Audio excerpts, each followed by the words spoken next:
All right, let's call this meeting to order. It is 5:31. Miss Dottie, would you please conduct a roll call to ascertain a quorum? Yes, sir. Chair Patrick Molina, Here. Member Heather Anderson, Here. Member William Brown, Here. and Secretary Dottie McKinney here. Very good. We have a quorum. All right. Item number 2 is public comment regarding any item on this evening's agenda. So Justine and Patricia, if you have any public comments, you're certainly welcome to make those at this time. Otherwise, we will move on to the next agenda item, but we'll give everybody a moment.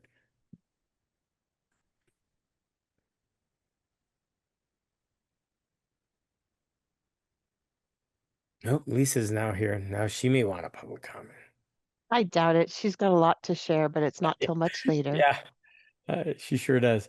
Very good. Then we're going to close this public comment section, seeing that we don't have any takers, and move over to the approval of the current agenda. I move to approve. Yes, ma'am. Are we going to do the Pledge of Allegiance? Oh, yes, yes. I blew right past that. You're right. I had scrolled. Miss And Karen, would you I please- was so prepared with a flag open and everything, and I thought, well, he skipped it. I I just scrolled. closed I it. scrolled up. I missed it. I scrolled and missed. So let's go back and do the Pledge of Allegiance. Okay. Now I don't have my flag Thank you, Miss open. Dottie. Here we go. Here we go. Scrolling. All right. I pledge allegiance to the flag of the United States of America and to the republic for which it stands, one nation, under God, indivisible, with liberty and justice for all. Okay. Very good. Now we can go to the approval of our agenda. I move to approve the agenda for this evening with a change in the lineup, but not anything on the agenda. I just want to move a couple of things for some of our guests. So if I can have a second to that, and then we'll move to a vote here in a minute. I'll second. Thank you, ma'am. So all I would like to do, we're not going to change any of the topics on the agenda. I would like to move the closed session to happen right after the learning celebration. So item number 6 would be followed by item number 8, and then 7 would come. So we're just going to flip 7 and 8. So nothing changes as far as content on the agenda, just the order of the agenda. That's the only thing I'm proposing we do. Otherwise, the agenda itself is set. Would that be just the closed sessions you're moving up, or the whole section, Mr. Molina? The Because section 8 has A through yeah through H. So let's do 8A and B, and then we'll come back and move on, and then do the administrator's report, and then off we go. So that's the proposal. If anybody is okay with that. Any discussion about that little reordering?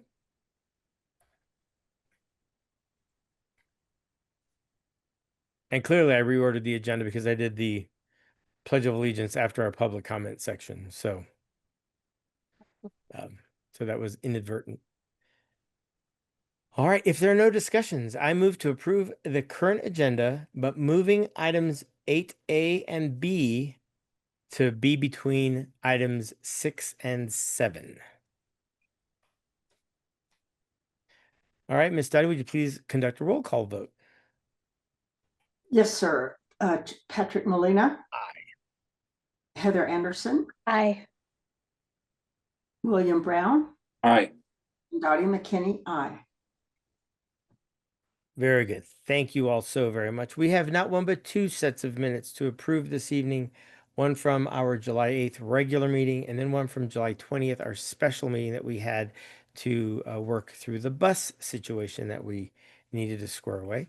So I move to approve the meeting minutes from our regular July 8th, 2025 meeting and our special meeting on July 20th. A second, please. I'll second. Thank you, Mr. Brown. All right. Did everybody get an opportunity to take a peek at those minutes? Well done, Dottie. Thank you again. You and Karen are fantastic on those. Any discussion or changes or errors that we need to correct? Correct. And if I may, we voted on the agenda, correct? Yes, ma'am. I apologize. I failed to write in numbers. Okay. No worries, no worries. All right. Well, then, if there are no corrections or other discussion, Ms. Dottie, would you please conduct a roll call vote to approve the meeting minutes from our regular July 8th, 2025 meeting and our special meeting on July 20th, 2025? Yes, sir. Patrick Molina, Aye. Heather Anderson, Aye. Bill Brown, Aye. and Dottie McKinney. Aye. Wonderful. Thank you all so very much. We can now promote Miss Justine Vigil to the panel because this is her turn to play. Doesn't look like we're going to see any financial reports because of some lag in some data transfer. So that's going to make our finance committee meeting between now and the next meeting a little bit more important. And Bill, you and I can arrange that when it comes time when we get those reports in from the Vigil group. Okay, So stand by for that. sounds good. And here comes Justine.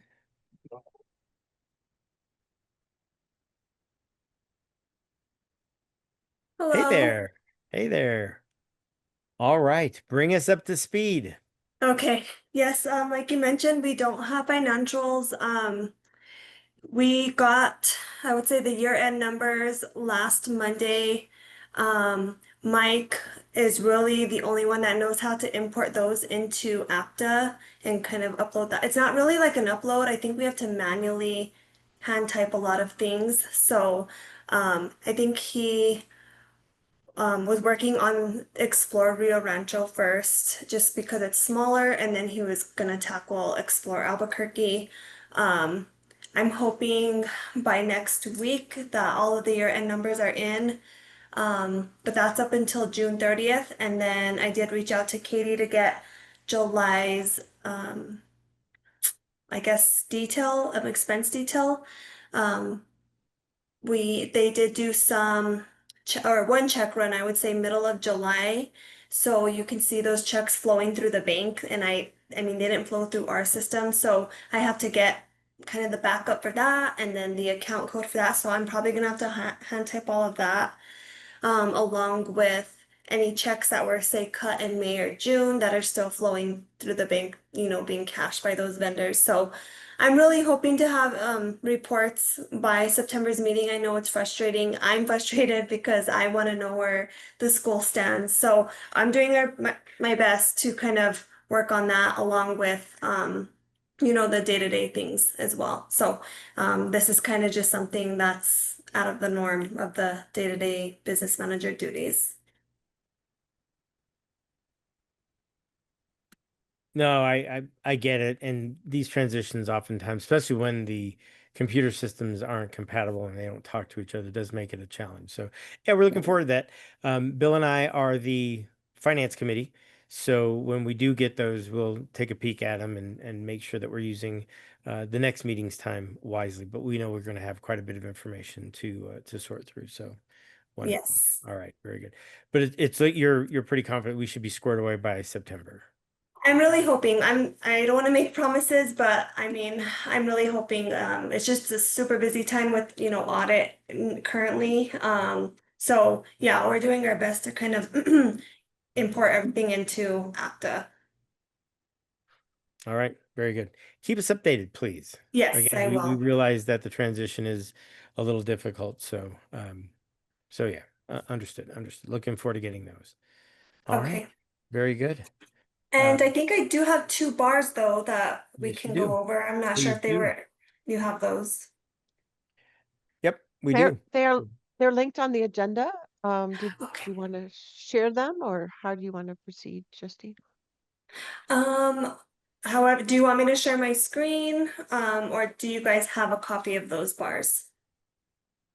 Linked on the agenda, so they have a copy. But normally we have the business manager shares it while they discuss it. I'm happy to Okay. share tonight if you want me to, but you can as well.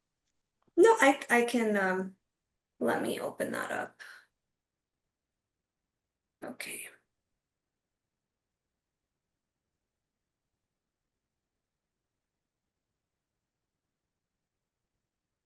All right, so we have, So Justine, we do have a new board member, so he might not understand a bar crisply. okay, So you might want to be a little bit slower on going through what we're looking at so that he has an idea of what okay. all of this bar nonsense is. Yes, so what a bar is a budget adjustment request. So anytime we want to adjust the budget, we have to put in this request into what's called OBMS, the Operating Budget Management System. Um, and so there's four types of bars. There's an increase, there's a decrease, there's a transfer, and there's a maintenance. So increases happen when we get an award letter for a grant that we currently have, and maybe it's like a carryover award, or we're just increasing the budget for extra revenues received. We could also have a decrease, and that's maybe we budgeted too much, and PED again comes back with a carryover, maybe for a federal or state fund, and we have to decrease our budget. And then a maintenance and transfer kind of are the same thing. The difference is maintenance, we are just moving budget between the same function. We never move budget between funds. We cannot do that. But within the same fund, we're just moving budget within the same function. And then a transfer is moving budget between functions within the same fund. So there was a bar number one that PED did generate. It was for 96 cents for the library fund. I didn't mess with that just because it was 96 cents. I don't think it's gonna do much to our budget there. So I've kind of left that one there. But I did start with number two. This is a transfer. I'm sorry, this is an increase bar for the transportation fund. This is for the rental fee for a new bus. The amount is $33,329. And that is the annual rental fee. So what this is PED flows the school the money, and then we kind of flow it to the transportation contractor. And then bar number three, this is an increase bar. This is for the universal free lunch in the amount of $36,884. This fund is used for food services, so this to help support the food service program.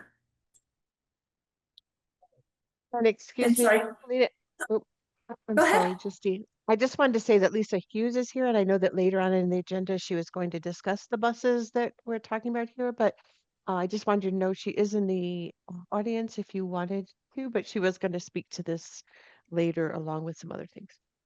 Okay. And then I just want to mention one more thing about the food service. So your budget isn't 36,000. We're just increasing the budget by 36. So you can see on this bar the way you kind of read it. Here's your fund, your function, and object is kind of how we're spending it. You can see the present budget within this expenditure code is 429,000. We're increasing this budget by 36. So your adjusted budget after the increase is 466,000.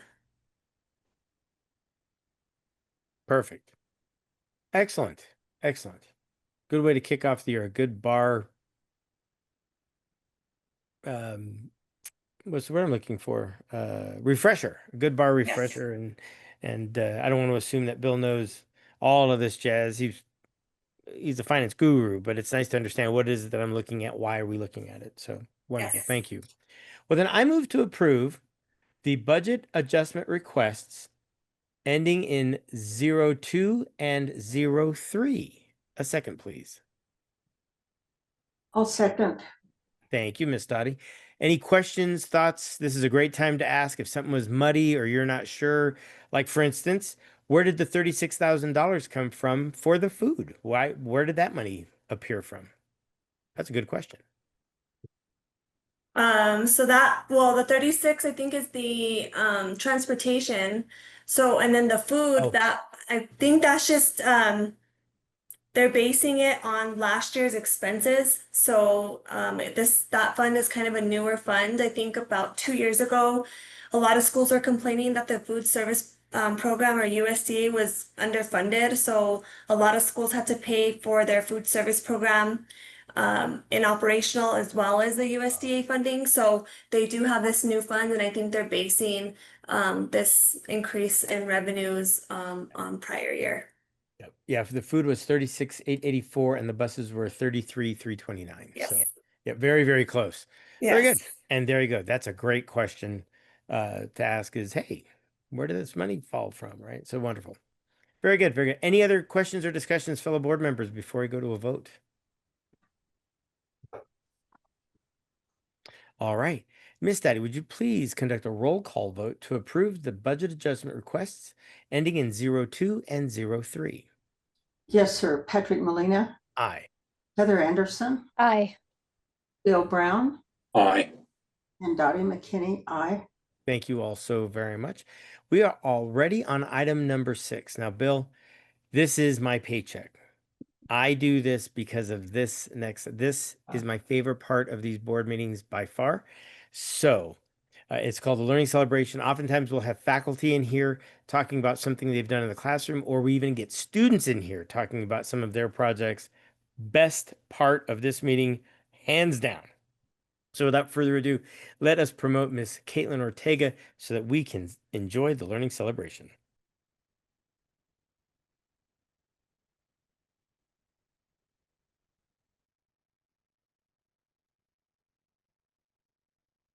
Caitlin, we can see you, but you will have to unmute yourself. There we go. Can you hear me Yeah. okay? Let can. me. All right.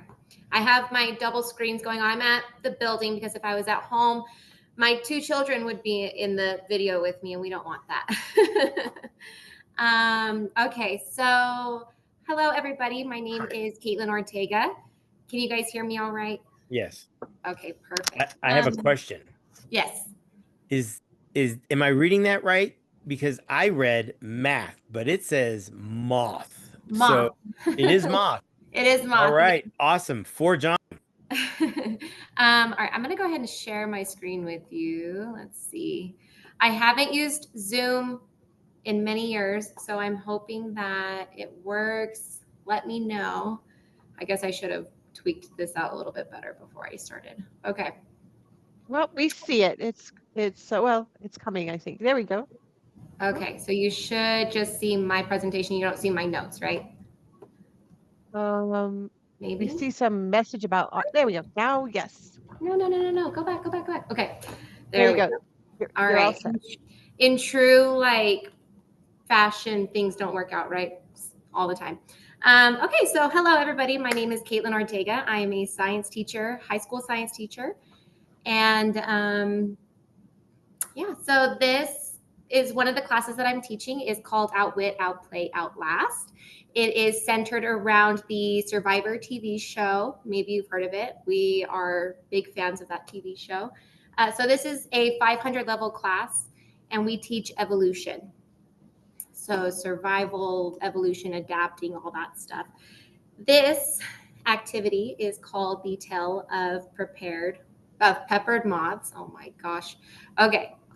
I did want to share the standards that this aligns to. I'm not going to bore you with it, but this is just there for your information. So let me give you some background information about this activity. So at the beginning of this lesson, students were introduced to peppered moths during the Industrial Revolution.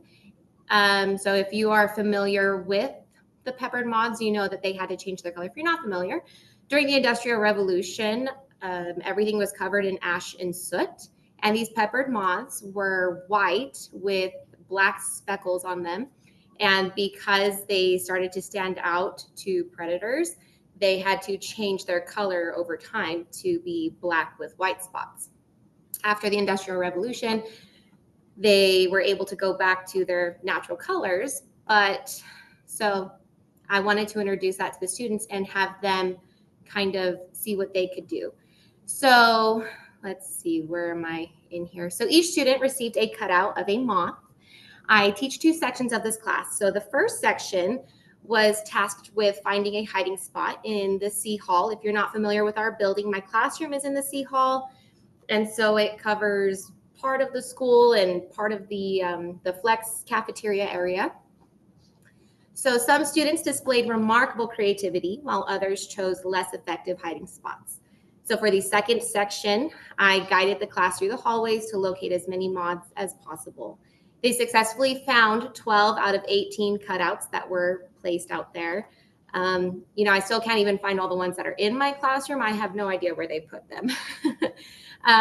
So after we went out and found them, we came back and we discussed the challenges that they encountered and strategies for improvement. So then we went out and we tried to implement our new strategies, and I was pretty impressed with their results. So I'm going to share some pictures with you guys, and let's see if you can find any.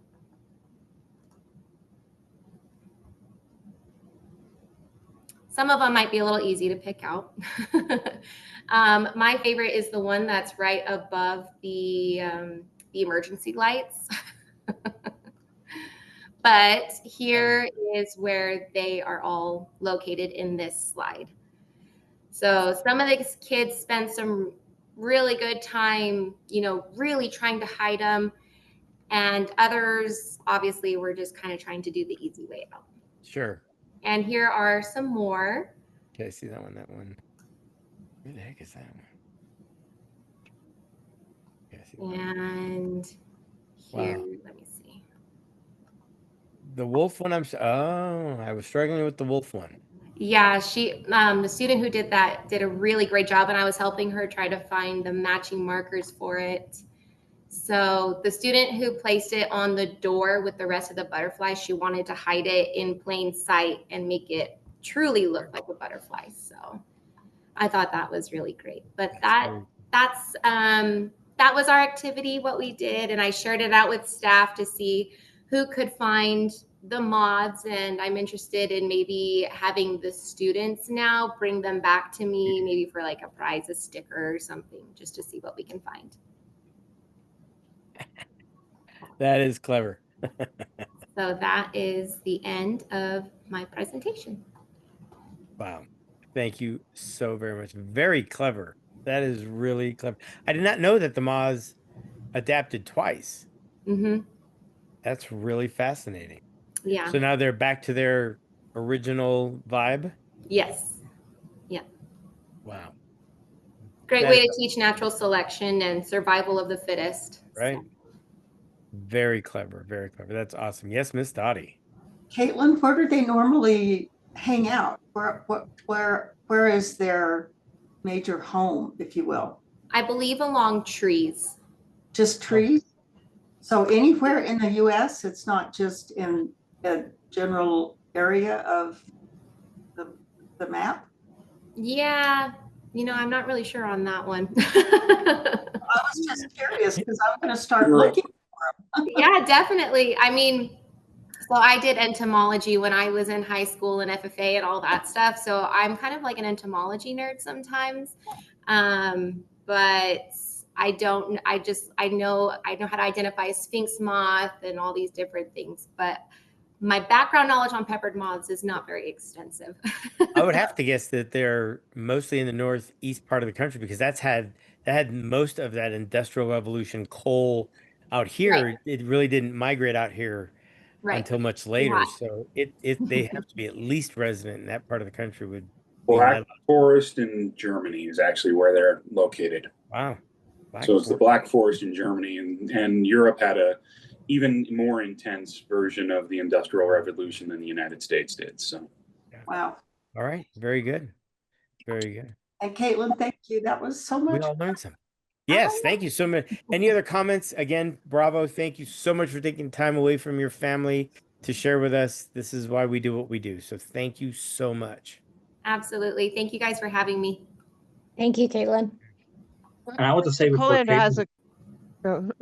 Caitlin jumps off, I will say this, that I went to Beth Wheelock and I said, hey, we're looking for a learning celebration.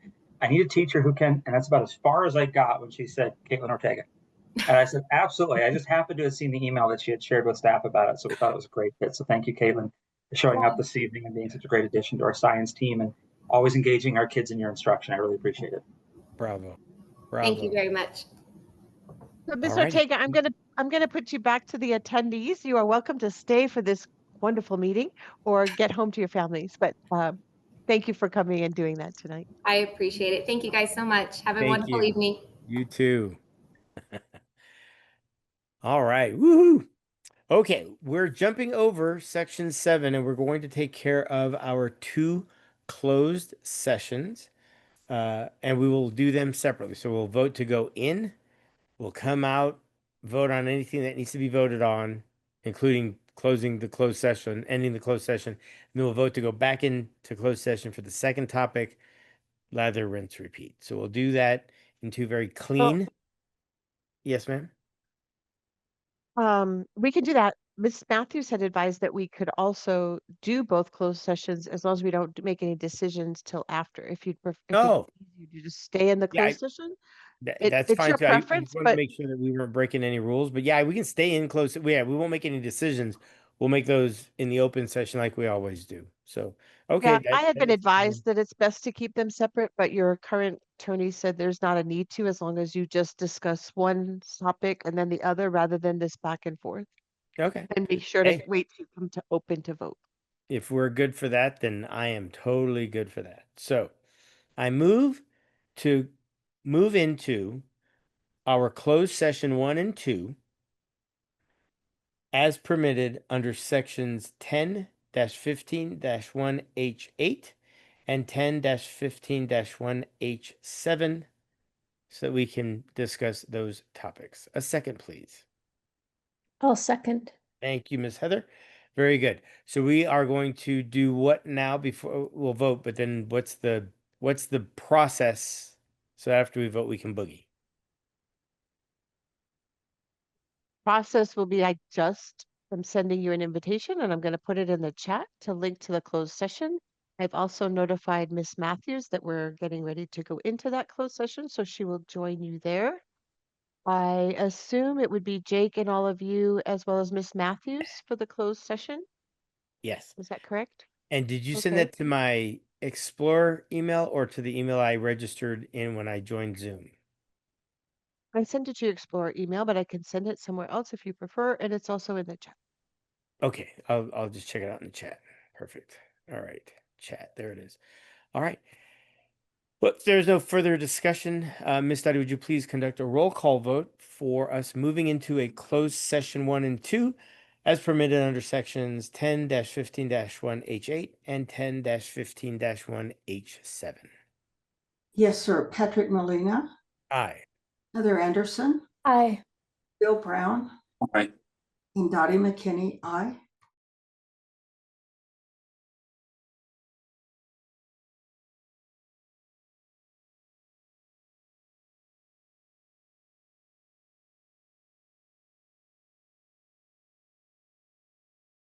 All right, welcome back. Well, as we wait for our 4th board member to arrive, we do have a quorum again.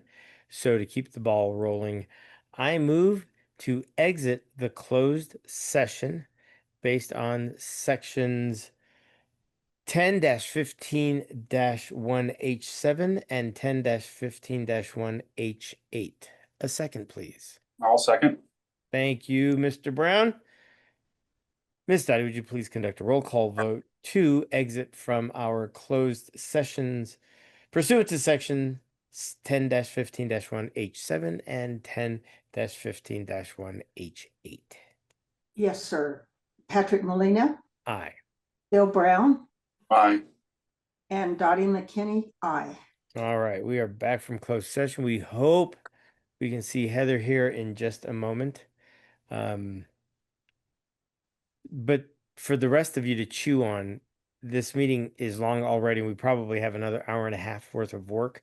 So Karen was clever enough to text me during the break to perhaps suggest that we do a continuance of this meeting into a date of next week, if that's at all possible. So we'll talk about that once we see Heather's smiling. There she is. Yes.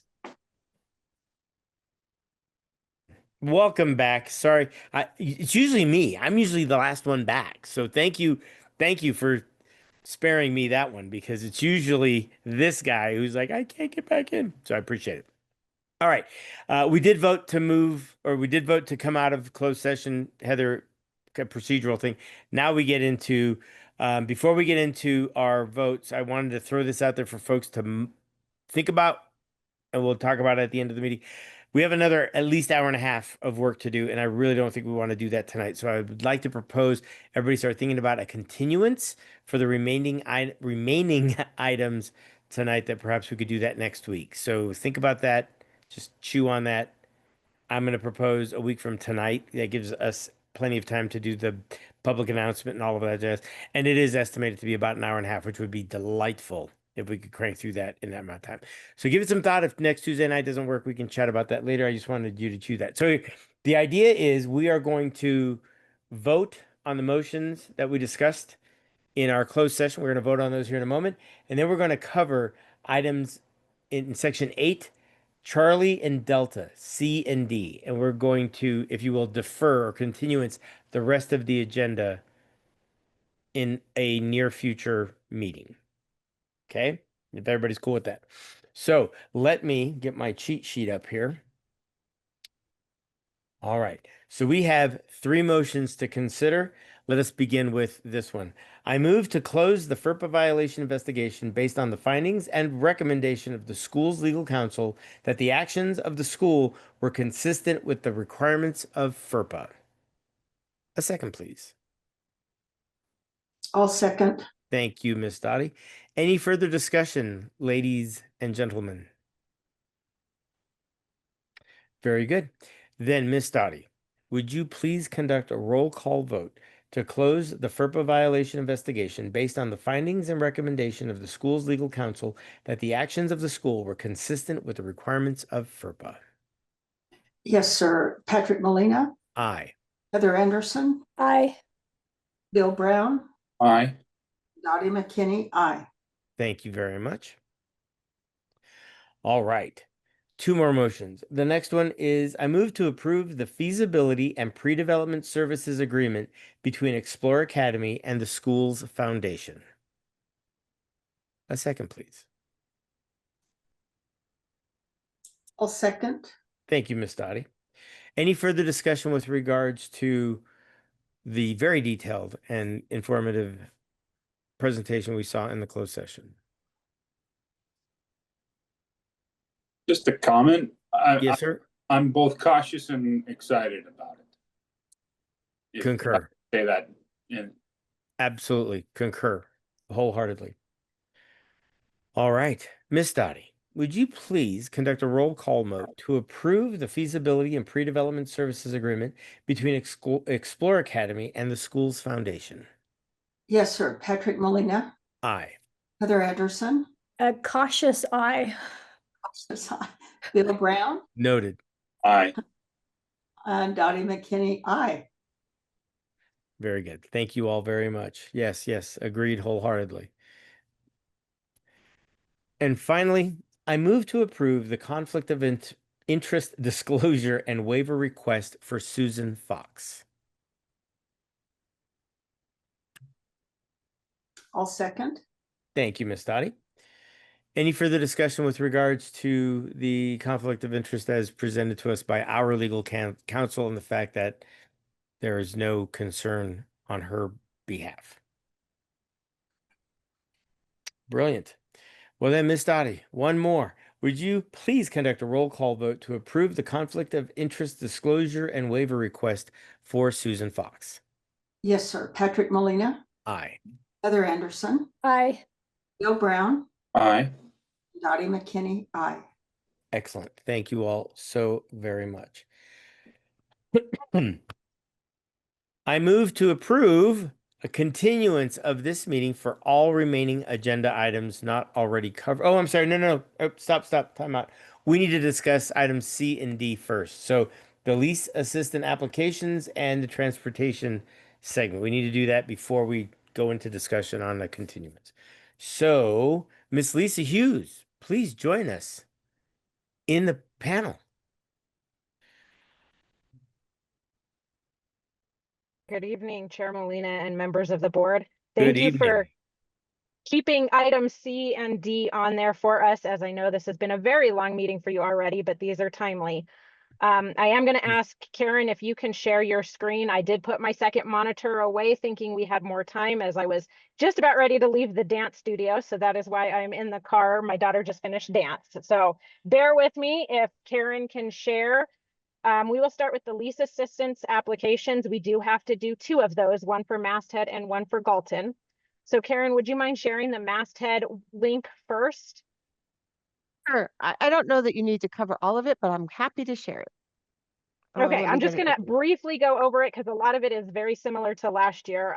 Basically, the lease assistant applications are due on Friday. They are all in the portal, documents uploaded. We do have to do a specific one for each school because they are specific leases. And so this is the application. And so the first part is just general information, who's filling out the application, what school it's for, who's our head administrator. The lease assistance applications are based on enrollment, average of the 80 and 120th day from last year for each of the properties. It talks about, do we have a lease purchase agreement or a lease? All of that is in there. We also upload all the documents into the application that are the same as last year, except for a couple of them. So it's talking about what is our lease, who prepared our lease, what are the terms of the lease, do we still have an authorized charter contract? And then we put in there what is, if there's been any lease amendments, and we did have a lease amendment on both properties for additions and remodels. So that is in there as well. And then closer to the bottom, it talks about the enrollment, what numbers that we have, and then that calculates how much lease assistance we would be eligible for. And it is up to $750 per kid, so that we can try to get some money to help us cover our leases. If you scroll down to the bottom of that application, it does show all of the attachments that we've uploaded, which is our lease amendment, our certificate C, our e-occupancy, our charter authorizer contract. So that is the one for Masthead. Galton's looks very similar, except for the information is on Galton. And then the only other 2 documents that we have to do each year that cannot be uploaded without board approval is the signature page and then the conflict of interest questionnaire, which the answers are pretty much very similar to the one that was submitted last year on the questionnaire. Just how did we come to lease the property? Who helped us prepare the property? Did we reach out to Albuquerque Public Schools or anything like that? Why is the property important for a school? How much we can grow with it? So upon any further questions on the lease assistance applications, this conflict of interest questionnaire can be used for both applications. It's very similar to the one that was presented last year, and it just talks about the lease. We do need board approval to apply for the lease assistance, and then have everybody sign the signature page to upload into the application before the due date of Friday, August 15th, to get that submitted. I know that was down and dirty, but does anybody have any questions on the lease assistance applications? I do, Lisa. Go ahead, Karen. Oh, oops. I just wanted to share about the other letter, too. Did you want to share that now, Oh, or are you yes. waiting to? Well, yes, go ahead and let's share that other letter now, and then we can ask them their questions. So we did receive a letter from Patty Matthews today, just with some additional information, as there's been some changes in lease assistance rates and applications. So she drafted a letter that we could include with our application as just kind of a push for continuing things the way they are. And I don't know, Karen, did you get those linked in or can share them on your screen? Yeah. I think I'm showing one. So this is because there was a legislation in 2024, House Bill 207, that required an annual CPI adjustment to the lease assistance grants. Yet that was not applied for this year. And so this letter was, I guess you said, Lisa, drafted by Miss Matthews, but I just wanted to point out that to the board. I think it's important to know that they didn't make the CPI adjustment this year, and the Public Education Commission, it's actually Commissioner Ingham, who is on the PSCOC. He brought this to the Public Education Commission, which is your chartering authority, with some concerns. They invited several schools to attend. Miss Matthews did go. I know that I think Mr. Colander was at that meeting. I'm not sure, but several schools and school leaders and Miss Matthews, your attorney, were at the PEC meeting about this topic, and we have the PEC support on this. But basically, this letter is letting them know that though we are applying the way we have to with what they say, we are entitled to the increased CPI adjustment and asking that that be awarded as well. So wanted you to be And aware that of has that. been included. That has been included in the application, even though it's not on the draft that is PDF'd there, as we got that right after we had submitted the Today. PDF. But it is uploaded into the application and will be submitted accordingly. So the ask at this point is for you to approve these lease assistance applications so that we can get this signature page done for it and the conflict of interest questionnaire signed and submitted with the rest of the packet that Ms. Hughes has worked on. Then, before we start discussion, I move to approve all lease assistant application documents as presented. A second. All second. Thank you, Mr. Brown.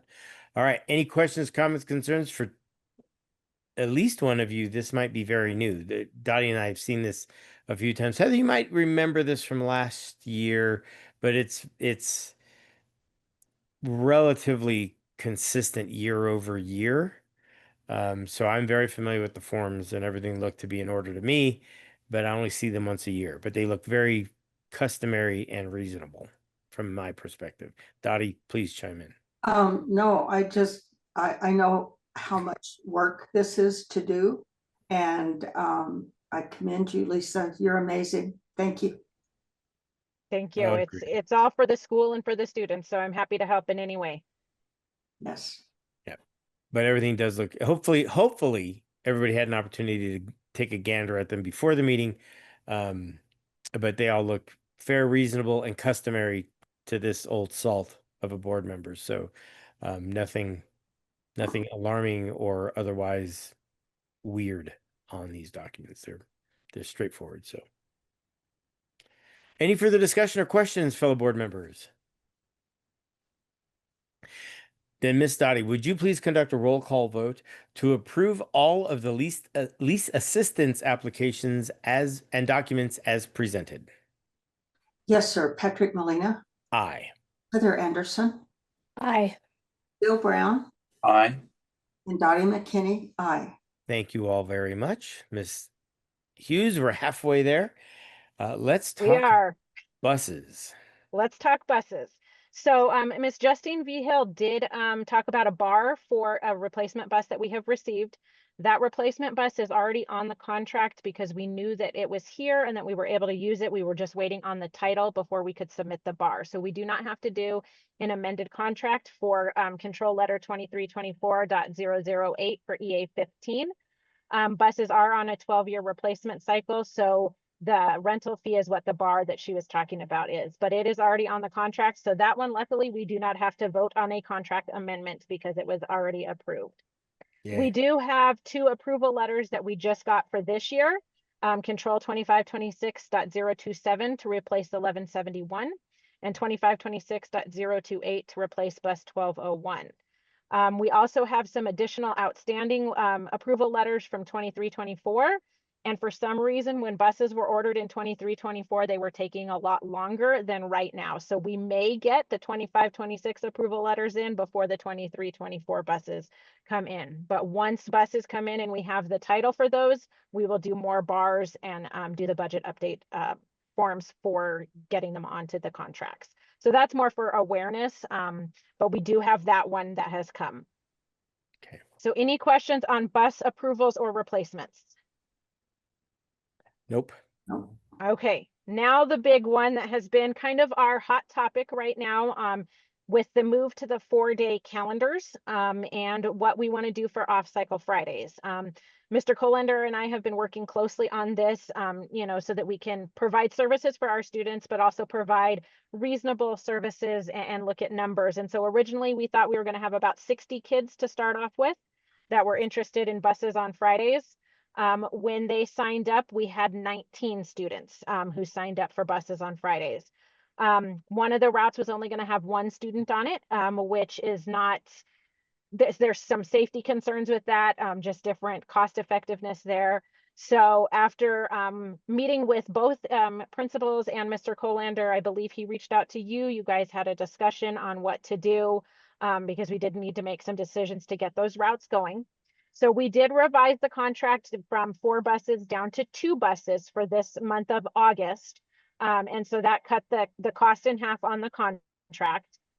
So we are running 2 buses. We've run those for 2 Fridays now. Enrollment, ridership is not as high as what's on the signups, but we do want to continue to still run them so that we can see if ridership increases, as this is all new territory for us. We've never moved to a 4-day a week. We've never done anything like this. So it's like I talked to Mr. Colander about when we first started, we're in the land of unknowns right now. So we can plan for what we think is best and see what happens and make adjustments as we see fit. So right now we have revised it from 4 buses down to 2. We did close signups for August just to kind of keep it consistent, and we will reopen signups in the last week of August for September through December to see if we can get any more ridership for those 2 buses. So with that, if there's any questions, I'll stand for questions, but then we do need to approve that so we can get a signature on that revised contract. Do we need to vote on that? Because didn't we, when we voted on up to 4 buses, correct? Yes, and we did say that Um, we could change it if needed, Correct. Correct. So So but I'll does defer it to require Karen. another vote? I would have to go back and look at the actual motion. If it said up to 4, then I think you're good. Um, I think it did. I could be okay. wrong. I've slept So since then. I have slept since then. I don't want to misspeak because I remember it was a And it's been a fungible long number. meeting tonight. Yeah, it's been a fun, it well, was a fungible Because we number did back add then. to the contract that it could change it based on ridership, like we could change Correct. based on we needs. did put that in. That So is correct. maybe you don't need, maybe this is just another FYI after all, because to let you know that they've done it down to 2, but maybe if you're comfortable with the fact that we said it would fluctuate, maybe we don't need to bring it for board approval unless we exceed 4. Is that the understanding? I think that's fair and reasonable, right? Because we knew back when we voted on it the first time that 4 was sort of a dart throw estimate, right? So, and I think we even talked about looking at it month over month to see what needed to be adjusted. But I don't think it We requires, did. yeah, I don't think it requires a board approval because we approved 4 buses going down to 2. I mean, that is a change in the contract, but that was a contract provision already. Anyways, Sure. yes. Yeah. So So I think just this is information an then, the FYI. budget. Yeah, I think this Okay, is an FYI, honestly. Okay, fine but by it me. does need a contract signature so that I can get that back to the bus company. Who needs to sign it? That would be you, I So believe. Oh, very good. Then I will happily sign the amended contract. are you That approving for me to add your signature then so I yes, can get it please. to this? Yes, absolutely. Absolutely. Yeah. Thank you. As Okay. as the And governing council chair, that's really the only thing I do differently than everybody else is I sign things. That's it. And run this meeting. That's all I do. All right. That's Very all. good. Yeah, that's all. So I would like to, one, is everybody even on board with a continuance? Everybody, do I have a head nod? How does next Tuesday night, same bat time, same bat channel sound, and then I'll move? Is that I Um, will. Oh, sorry, Karen. no, you're more important than me. Go ahead. That's debatable. I have a previous conflict next Tuesday until 6 o'clock. I will be available after 6 o'clock. we could move the And meeting time? I have another meeting at 6:30, so that's going to present a bit of a challenge with the Zoom Okay. account. Um, My meeting is at 6:30 that evening. what does Monday the 18th look like? Monday the 18th. Work for me. I think that's okay with me. Bill? That would work for me. Miss McKinney? Yes, I'm free, always. Outstanding. I'm retired. Mr. Oh, rub it Colander? in. Rub Yeah. it in, why don't you? Mr. Colander, Monday? Mr. Colander, Monday? Sure. There- I'm there's not retired, but I feel like I have Dottie's like, I'm not going anywhere, not doing anything in the evenings. You schedule it, I'll be there. there is a fall sports meeting that evening at one of the campuses, according to my calendar. So, well, then, very I good. may have to miss that.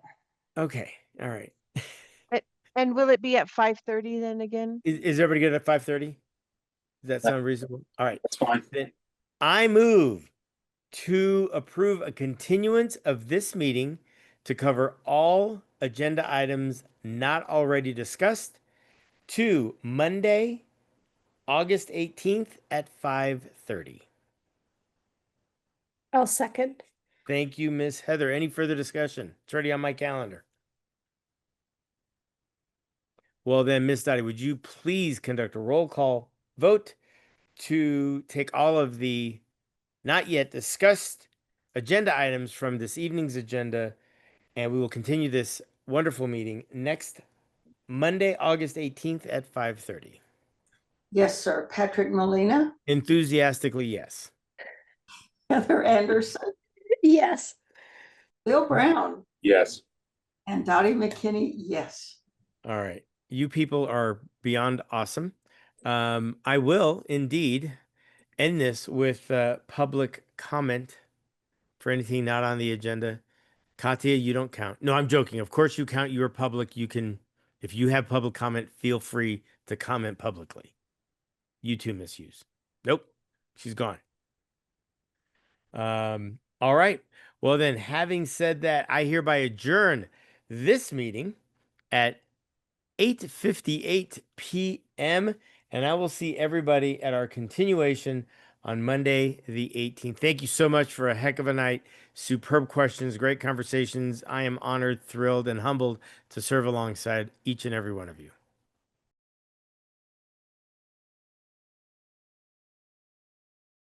Good evening, everyone. It is 5:32, and I would like to call the continuance of our board meeting to order.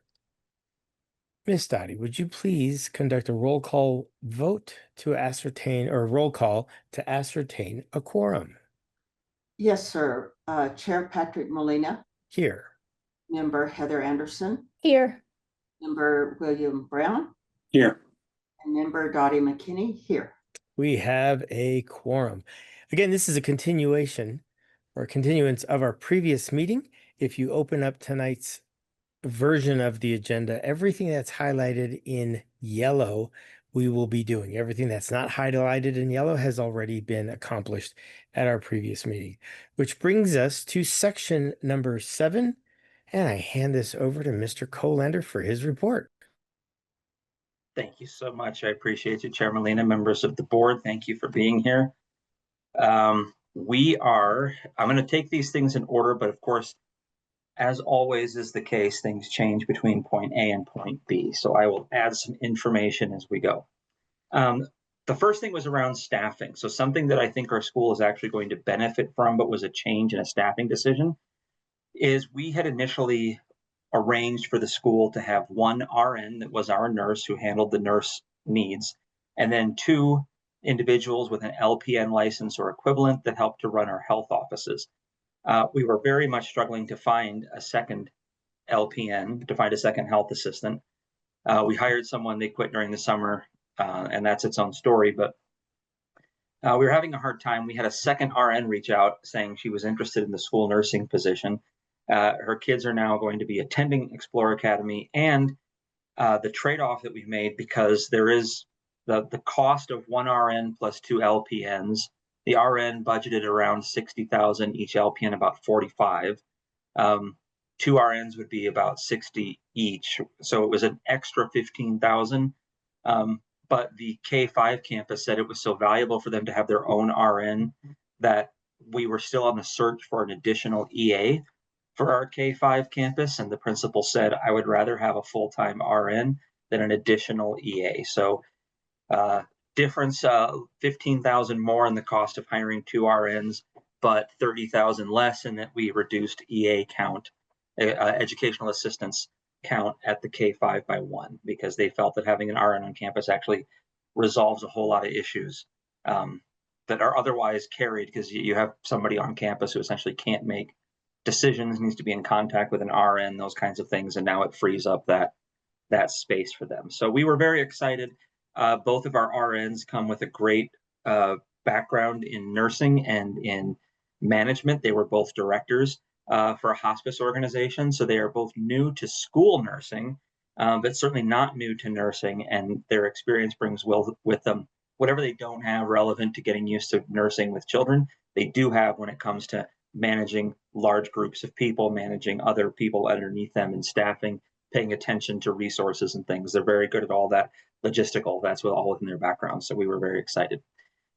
Majors, just so you all know, at the start of the year, we had more seniors and juniors than we had built into our schedule for majors. I think that was mentioned maybe in an email or something, and we had talked about it. But just to get everyone up to speed on that, we hired an additional humanities person to offer majors. And our, speaking of ALIOP team, we had one member of our ALIOP team who's now teaching a major in our social studies department, another member of our ALIOP team who's helping to supervise the IT office, so our own Newell Ramsey can do a course in 3D printing, which he is very excited for. And Newell was a teacher a long time ago. I told him he needs to dust off those PowerPoints all about Windows 98 and get back to what he needs to be doing for updated 3D printing classes. And he was very excited to be a part of that. Katia, who should be joining us here this evening, is also teaching a class. So several of them stepped in and said, we'll help with the lift. What can we do? And I said, what we need are majors. We either need you to teach a major or teach some classes that frees up a different teacher to take on a major. And several of them stepped in to make that available for them. And so at this point, we numbers wise went back down to, in Word on my laptop, okay. We went to sorry, I just lost my train of thought on that one. We went from a shortage of 80 sections of majors to getting 47 of them back onto the cycle for students. And then we're all kind of in a holding pattern because, as point number 2 in my report indicates, we are below required enrollment for budget as needed. Katia might share some more information with all of you about numbers, but in essence, last time I checked, we were at 1474. 1510 is how our budget was built. As of today, I'll click on my refresh button. We have 1444 in PowerSchool, so we are 70 below what we need, and about 12,000 per kid means 70 below what we need is significant. Those are big numbers, and those are all from the 6 through 12 campus. This is not a shortage at our K-5 campus at all. In trying to get a better sense of why we are losing students, there have been 2 major issues that have come up. The first one is a sibling issue, that our older students are getting in, but their siblings who would be elementary age are not, because we have no room at the elementary and there is a waiting list. So that has been an impediment, that we're losing older siblings because the parents want their kids all at one school, and we can't accommodate both children, so they're choosing to pull the older one if they can get both into a different school. The second larger reason are the parents who were needing to try to figure out how their schedules would work on a 4-day school week have not been able to find resolution for that. The offerings for RGEC on Friday and things that we're doing on Fridays, and at the mid-high for tutoring and things, it's not enough to close the gap of what parents were looking for. So several of them reported they were trying to make it work for them to figure out the 4-day schedule, but it's just not working, because we did see that a majority, I would say, of our students who are withdrawing, I would actually go as far as to say vast majority, are just returning to their home district school. They're not choosing other charter schools for their programming or something. A lot of it is just logistics. It's either they can't get a sibling in, or they can't make the 4-day school week work. So those are 2 things that are impacting our enrollment right now. And in an effort to try to get those corrected, there's a couple of things that we're trying to do to shift that direction. So the first one, and she's here to talk about in more detail, our marketing budget. When I met with Katia and Justin to discuss it. I said, let's put 20,000 into our marketing. Let's see what we can do with that kind of money, because it's a chunk, but it's a big chunk, but it's not huge, but it's enough to get us some traction with marketing. In addition, we have as part of that, but in addition, coming up on the 26th, we're doing an interview with KRQE. I don't remember the name of the morning show, Katia, that we're doing this for, but do you recall? I don't know if she's typing or trying to unmute. Both. All right. When you're ready, that's okay. Hear me? There we go. Can you hear me? Okay. It's New Mexico Living.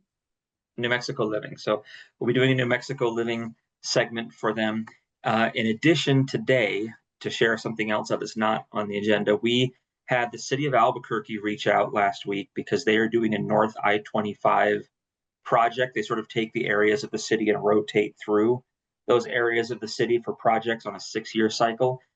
This year is the North I-25. So in terms of what the boundaries of that is, from Montano is the southernmost part up to the Sandia Pueblo, and from I-25 west to Edith. So that is both our Galton campus, our Masthead campus, and any potential campuses that we're looking into to start looking at an improvement. The initial outreach to the school was just to say, we are doing what they're referring to as an assets versus opportunities survey for area businesses and families to identify in that zone what are the assets that we have for our city and what are opportunities for improvement. I, of course, already pitched in my, let me see if I understand what you're asking. An asset would be like Vista del Norte Park being kept because that's close to our community and important to them. And an opportunity would be something like identifying Explorer Academy as being in a school zone and labeling us as a school zone so that we could get signs for speeds to slow down and potentially some help from the city for directing traffic in that area. I said, is that what you're talking about? And he said, yes. And I said, well, not only are we interested, but we would like to partner with you in helping this to expand, because they have several phases of this that need to take place over the next 6 to 8 months, which include community input sessions. And I said, if you would like to hold a community input session, why don't you take our Galton campus as a centrally located facility within the boundaries of what you're trying to do, that has air conditioning and an on-site kitchen if the city would like to buy refreshments from Genuine. And he was extraordinarily happy to have the offer. He said, which I did not know, that there's actually no community gathering center within those boundaries. And because there's no community gathering center within those boundaries, he was trying to figure out how to organize meetings in parks or get connected with existing events that businesses are having to show up and do it there. But he was very pleased. He came today at 2:00. Anthony and Jennifer, our principal from the elementary, Anthony, Jennifer, and I walked him around the building and outside, and he said he has already several ideas of how he could incorporate the Galton campus into the city of Albuquerque's work with I-25 North. So as you all know, part of the objectives and key results of this year is really to see what can we do to broaden the exposure of Explorer Academy, have some positive news about us in the media. I'm kind of waiting for the right time to strike the hammer on contacting the media and saying, you should really talk about and build up. This is City of Albuquerque. They need support from community members to contribute to their assets and opportunities survey, as well as participate in their phases and in their community input sessions. I said, and it's collaborating with a local charter school that has a facility that they're going to be utilizing, and just seeing if we can get not only the exposure that will be created through the City of Albuquerque's use of our building, but also seeing if we can spin some positive media out of this somewhere, whether it's the Alibi magazine or another news outlet or NPR, anything that we can do that just strikes us as, again, just some positive stuff going on. So we had a very fruitful meeting with him today. He was very excited. He loved the building. He said that flex room space at Galton is exactly the kind of place he was hoping to find to be able to host some of these events coming up. So he will be joining us for our September 18th open house and community event to have a table there with flyers about the North I-25 project. So looking for collaboration wherever we can and jumping in when we see an opportunity. My goal this year is to keep my eyes open for opportunities, which also included, we had Marketplace magazine. They had their monthly issue, and it was the back to school. It's the first time I'd ever seen or heard of that magazine. but they had teacher spotlights. So I asked Ms. Pride, I said, can you reach out to them and see, do they continue to do teacher spotlights? How do they find the teachers for those things? What if it was a school spotlight for a charter? And if it's not that they just want to spotlight a teacher, could they spotlight the fact that in response to the limitation of cell phones during instructional time, the school's actually chosen to adopt a cell phone ban and have a little blurb about what that could mean? I don't know the Marketplace magazine. I don't know what they're looking for in terms of people to do stories about or segments they're going to run within their magazine, but we're reaching out where we can, where we see something to, again, just get our name out there. So with that, I think probably the next thing is for us for me to pass time over to Katia to talk about marketing plan and what that looks like.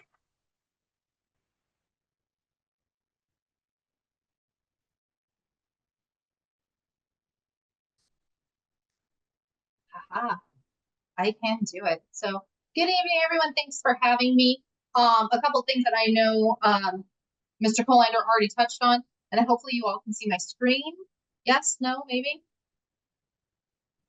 Yeah, okay. Yes, we can see it. Cool. So current CME. So total recruited, we had 1,419 apply to join us. So that's how many we were able to recruit. We did start a recruiting budget a little later in the game, so that's actually really good. That's a really good number for the total amount that we recruited. K-5, we had 700 total applications, 149 converted. We have, so that's only 21%, but we have 303 still on the waiting list for our K-5 slots. At 6 through 12, we had 719 apply with only 274 converted, so that's a 38% conversion rate. Looking at our current numbers, I know Mr. Colander already went over this with you, so I won't dive too much into this, but these numbers down here are broken down by K-5 and 6 through 12. We have 19 who are sitting at accepted status right now, with 4 in what we call enrollment school, just meaning they have taken that first step of enrollment, and now we are just trying to solidify that and get them a start date and get them to join us. I did go ahead and did a little research, at least with my new families, and like Mr. Colander had already kind of touched on, I sent out emails to about 145 families and asked why the last minute change. Why did they, and these are specifically families who started enrollment with us or enrolled with us, and then chose to leave at the start of school. So about 145 emails were sent to these families. 44% have said the 4-day week, 8% said siblings, and 48% is no response. There's been a few more responses since these numbers were plugged in, so I'll have to take a look at those. But main concerns noted for the child care costs. A lot of our, especially our K-5 families that left, were not thrilled with having to pay for our GEC on Fridays. No child care at the 6 through 12. This is one that we've seen before, and unfortunately, it's a very difficult situation to navigate, because finding a company that will provide childcare to 6 through 12, that's a whole nother undertaking. So uncertainty around transportation, Friday buses, not knowing, that information was still getting sorted out. And so those families didn't know. Sibling got in, but too late. That's mainly with the K-5. We have siblings with K-5 who either did get in, but got in later, or have still not gotten in. And so they went ahead and moved all the siblings. One problem we do see a lot of is if all those siblings don't get in, it's a family of 5 or 6, all of them leave. So we see those numbers in pretty big ways. Expected more structured activities on Fridays, which I believe we do have. So I think maybe just that was a minor miscommunication. And then office enrollment and support questions. Some people didn't know when school started was the comment. So with that, we did go ahead and start with the budget of $20,000. As Mr. Colander said, we are revamping the marketing completely. We are going to focus on digital marketing just because that's the fastest I can push out. One thing we do want to start looking for as we move into looking to next year and projecting into the future is making sure that we are setting a rolling budget that can't be touched for marketing. Because one issue we're seeing is we're paying for some marketing, then we're having to stop. Then we're paying a little bit more, then we're stopping. And when we stop, the problem is getting it restarted, resetting those targets, getting that money paid, getting all that advertising up and running again. We are also changing our advertisements, which have already been changed, and they are set to go live this week. specific targets and things we are addressing in those ads now are the 4-day school week. So that did get highlighted and added into both our video as well as our digital ads. The rigorous curriculum, we are targeting 6 through 12 families because that's obviously our highest need. And then we are looking at maps. I'm working with transportation to look at maps to see where we have open bus seats. I know there were a few families late in the game that dropped because they couldn't get a bus seat. So making sure that we are targeting specific areas that do have open bus seats. Obviously, it's not just going to be those areas we're going to target wider, but making sure those areas get a good bulk of our advertising. So moving to our YouTube ads, I don't think I need to go over all the positive and negatives with you guys. You guys probably know enough about YouTube, but we do have it if you would like to read it. We're going to start off with in August and September, we're going to do $1,000, and then September $750. Again, since we're waiting for those funds to circulate into the system, because with these ads we have to pay before they'll run. So those are set to circulate this week. Since it's later in August, we are going to roll those funds into September, and those funds obviously do not expire or go away or anything like that, so we can always roll them out as far as we need to. But right now, this is our projected amount. Projections based on previous advertising, that's around 50,000 impressions, 6,143 clicks, and about a 10,670 reach. Just in case anyone doesn't know, right? Impressions are just how many times it's seen on the screen. That's why that number is so much higher than our unique reach, which would be the amount of unique users who actually see our message. So moving into programmatic ads, this is where we spent bulk of our money, just because it's a much more targeted system. Programmatic ads allow me to use IP addresses, websites to target a specific market of person. I can get just about as specific as you would like to get. So that's where the bulk of our money is going to go. Again, that 5,500 will roll probably a lot more into September. And then we're into October. One thing we are going to focus on is trying to target those who are visiting our website, but then are turning around and not clicking the apply button. So we're watching for those IP addresses that target our application or our website, and then either leave or just don't click on anything, or click on the About Us and then leave. So I can see all of that data, and then what we're doing is we're using that money to then retarget them with another impression, be that on YouTube, Facebook, wherever that is. So the programmatic ads allow me to be able to follow and target those specific IP addresses. Excuse me, gosh.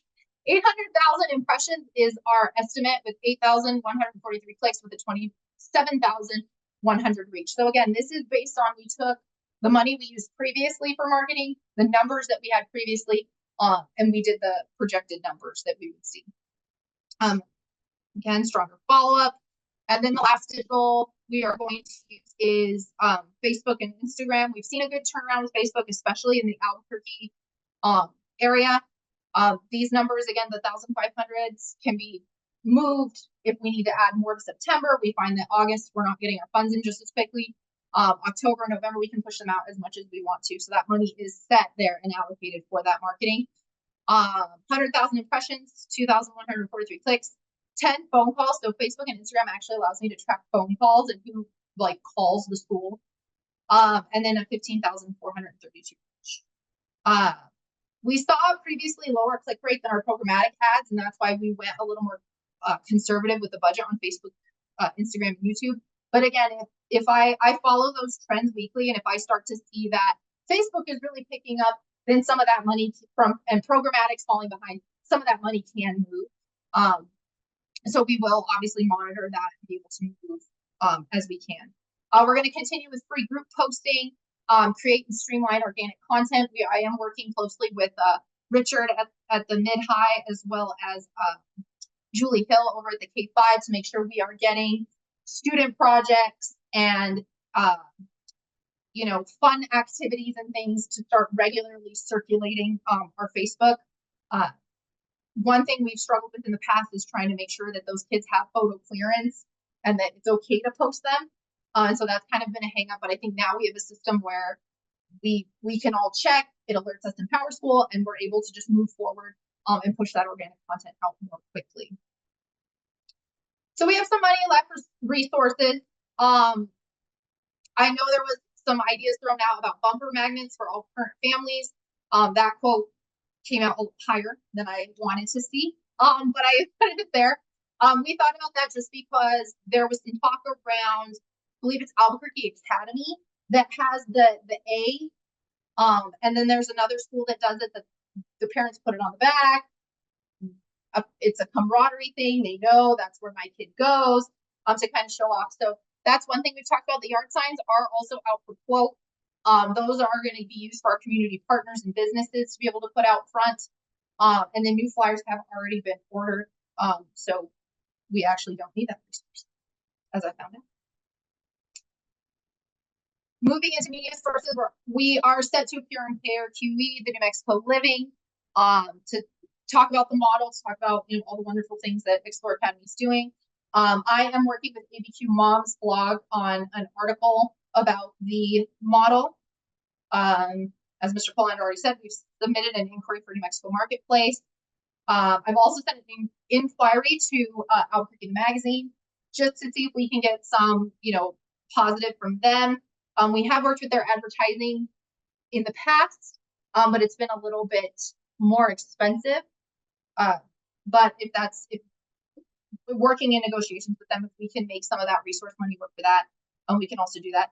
Potentially for next year, I added this in. I did contact Isotopes Park. We're talking about, we did see some ads running on the during the games on the Jumbotron thing. I don't know what it's called. But we did see some ads running on that. So I am in talks with them about potentially for next year, obviously, right? Kind of that summer crowd and start targeting them early on.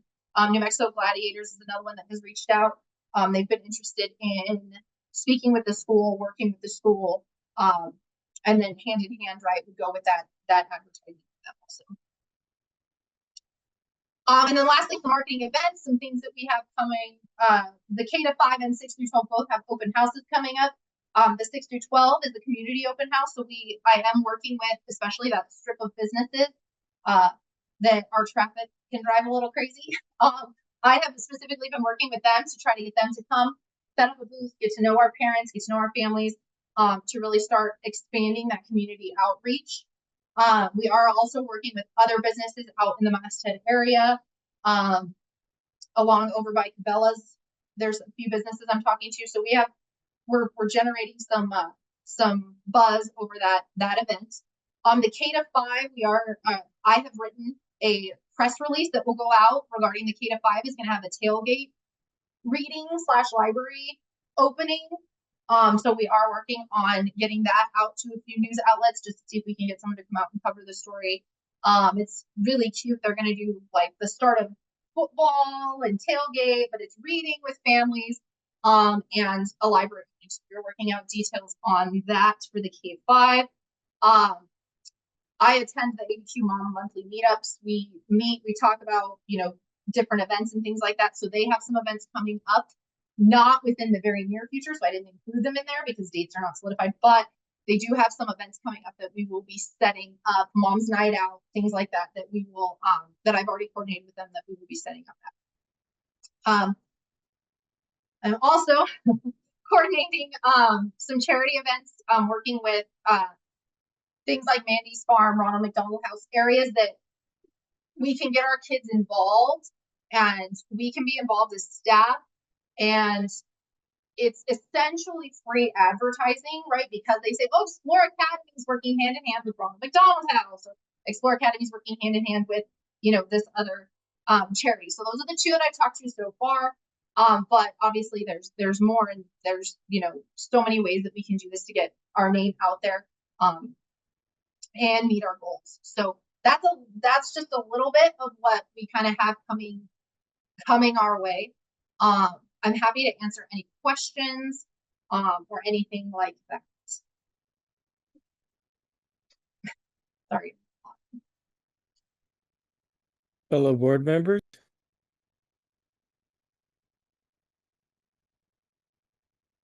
Yes, Miss Dowdy. I just want to recognize how hard Katie's working and Jake and everyone. And it's amazing what you're doing. And I just want to thank you for that hard work. And Katie, could you send me and Karen your presentation? We were trying to take notes and you were just moving through that so quickly. So it would be easier for us to recap and possibly just attach it through the meeting minutes, if you would. Yeah, absolutely. Okay, thank you. Other board members? Questions, thoughts, curiosities? So I have a couple of questions. Thank you so much for presenting all of that out. What is the probability that all of these efforts are going to get us 70 students in the door between now and day 40? I wish I could give you an exact like number. The difficult part is really, again, that reach can be there. The hard part is we are up against the wire. I would say, I don't know that we would hit the 70. I want to, and that is my goal. But I would say by the time we get marketing up and going, we have that open house. That open house, we set it on purpose about 2 weeks from that number count date, so that we have time to push families through the enrollment process. I would say probably around 30 to 40 is going to be a more reasonable number to rely on. 70 is pretty high, especially when we're so held up at the fact that I need kids who are 6 through 12 who aren't going to rely on having to get into the K to 5, right, with siblings or anything like that. So I would say 20 to 30 is probably a good number. Anything over 30, I'm going to be very excited about. I think we'll get the buzz. The other issue we're going to see is people who are applying and don't want to move until next year. So I don't know if that answered your question. I don't want to give an exact number on it. I know last year around this time, I'm going to say, this is just a guess, I'm going to say it was around 30 to 40 that I brought in, but I also didn't have this budget. That was just like organic, right, content. So in the realistic sense, I would say 30 to 40 is my best guess. So then if we bring in 35, I'll take the split. That means we're 35 short, 33 short. Jake, have you already started doing the math on what that means budgetary wise and from a faculty and staff standpoint? Yeah, unfortunately. So our 33 would be about $400,000 off of our budget. I will say that 1510 had us with an operating budget of just over 1 million. If I remember correctly, what the last projection we had was from Axiom for the fiscal year 26, and I think the projections brought us an operating budget of just over 1 million. So in budget terms, operating means once all of our expenses are paid for, what is left for us, which includes salaries and benefits. Once all of our expenses are accounted for, what should we anticipate that the school then will be operating on for the rest of what it needs? And our operating budget was something around there. So there is, number one, if we hit the high end of that 35 to 40, there is a chance we could absorb the difference into our operating budget. And so it would not have a direct impact on employment for anyone. Something that I don't know too much about, Karen probably knows more about this than I do, is I actually don't think what was initially quoted to us and what was presented on our 910B5. I think the LESC had said at that time that the 3% increase to the unit value was preliminary only. And I don't know if that number has actually been solidified. So there is a chance we could get an extra percent or 1.5% on the unit value, which that in and of itself would also probably close that gap if that happened. That would probably also account for that number. But I don't know what timeframes are for those decisions yet. I don't totally know that process. All right. So yeah, if we do have enough of the operating to cover that, that means we're shorting something somewhere else, like days cash on hand, right? I mean, nothing, but when you steal from one pot, it hurts the other one, right? And I know that's a big concern too. So let's keep our eyes on this, folks. Heather and Bill are a little bit new, but I know Dottie's heard me say this more than once, is my appetite for riffs and for cutting it this close is exhausted. We've done this too many years in a row. This must be the last year we do this. It has to be. It has to be. We stood up in front of the PEC and said as much. So we've got to get this squared away. Katia, we've got to get the marketing year round. It can't be a blast at the last minute. It's got to be a full push all year. We have to think like Coca-Cola. They never stop advertising. They advertise in the middle of the winter. They advertise in the spring. They advertise everywhere and everything. We've got to start thinking like Coke as opposed to, oh, it's Christmas time. Let's advertise at Christmas time. We can't. We have to be clear and present all of the time. And I know I asked for that in the past. So I'm going to make it very, very vividly clear going forward. I need to see an ongoing marketing plan every meeting with results. Okay. I think we're at that point. I think we have to see that. The board needs to know it. We need to make sure that we're allocating the correct resources and seeing those OKRs getting hit. And remember, and I'm not sure where Jake said it, but in the book that Jake and I both read, is sometimes an OKR is successful at 70% or 80%. I'm not looking for 100% all the time, but we've got to be very purposeful with the marketing. We have to be very purposeful with the results that we're seeing. We have to know what's going on. Now, the things we can't control, the 4-day week was extremely unfortunate. When one sibling can't make it in, we lose the other 4 siblings. I get that. I know what our limitations are. But aside from that, we've got to get really, really, really surgical and very purposeful in our marketing going forward. And it's got to be 4th down every single month. We have to play like it's 4th down every single month. No, I agree. I think we need to set a rolling budget that is not touched or that doesn't stop throughout. Like, we need to have it to where it is continuously rolling into just continuously running. And just not touched for anything, because that is where the money maker that's bringing in the students. One thing I do want to highlight is, again, when we make these major changes, right? And you did highlight this, like the 4-day week, we were under the impression we had already seen the drop. We thought that when that happened, people would have withdrawn their applications, they would have disenrolled. And then what happened was we started the school year, and all of a sudden it hit.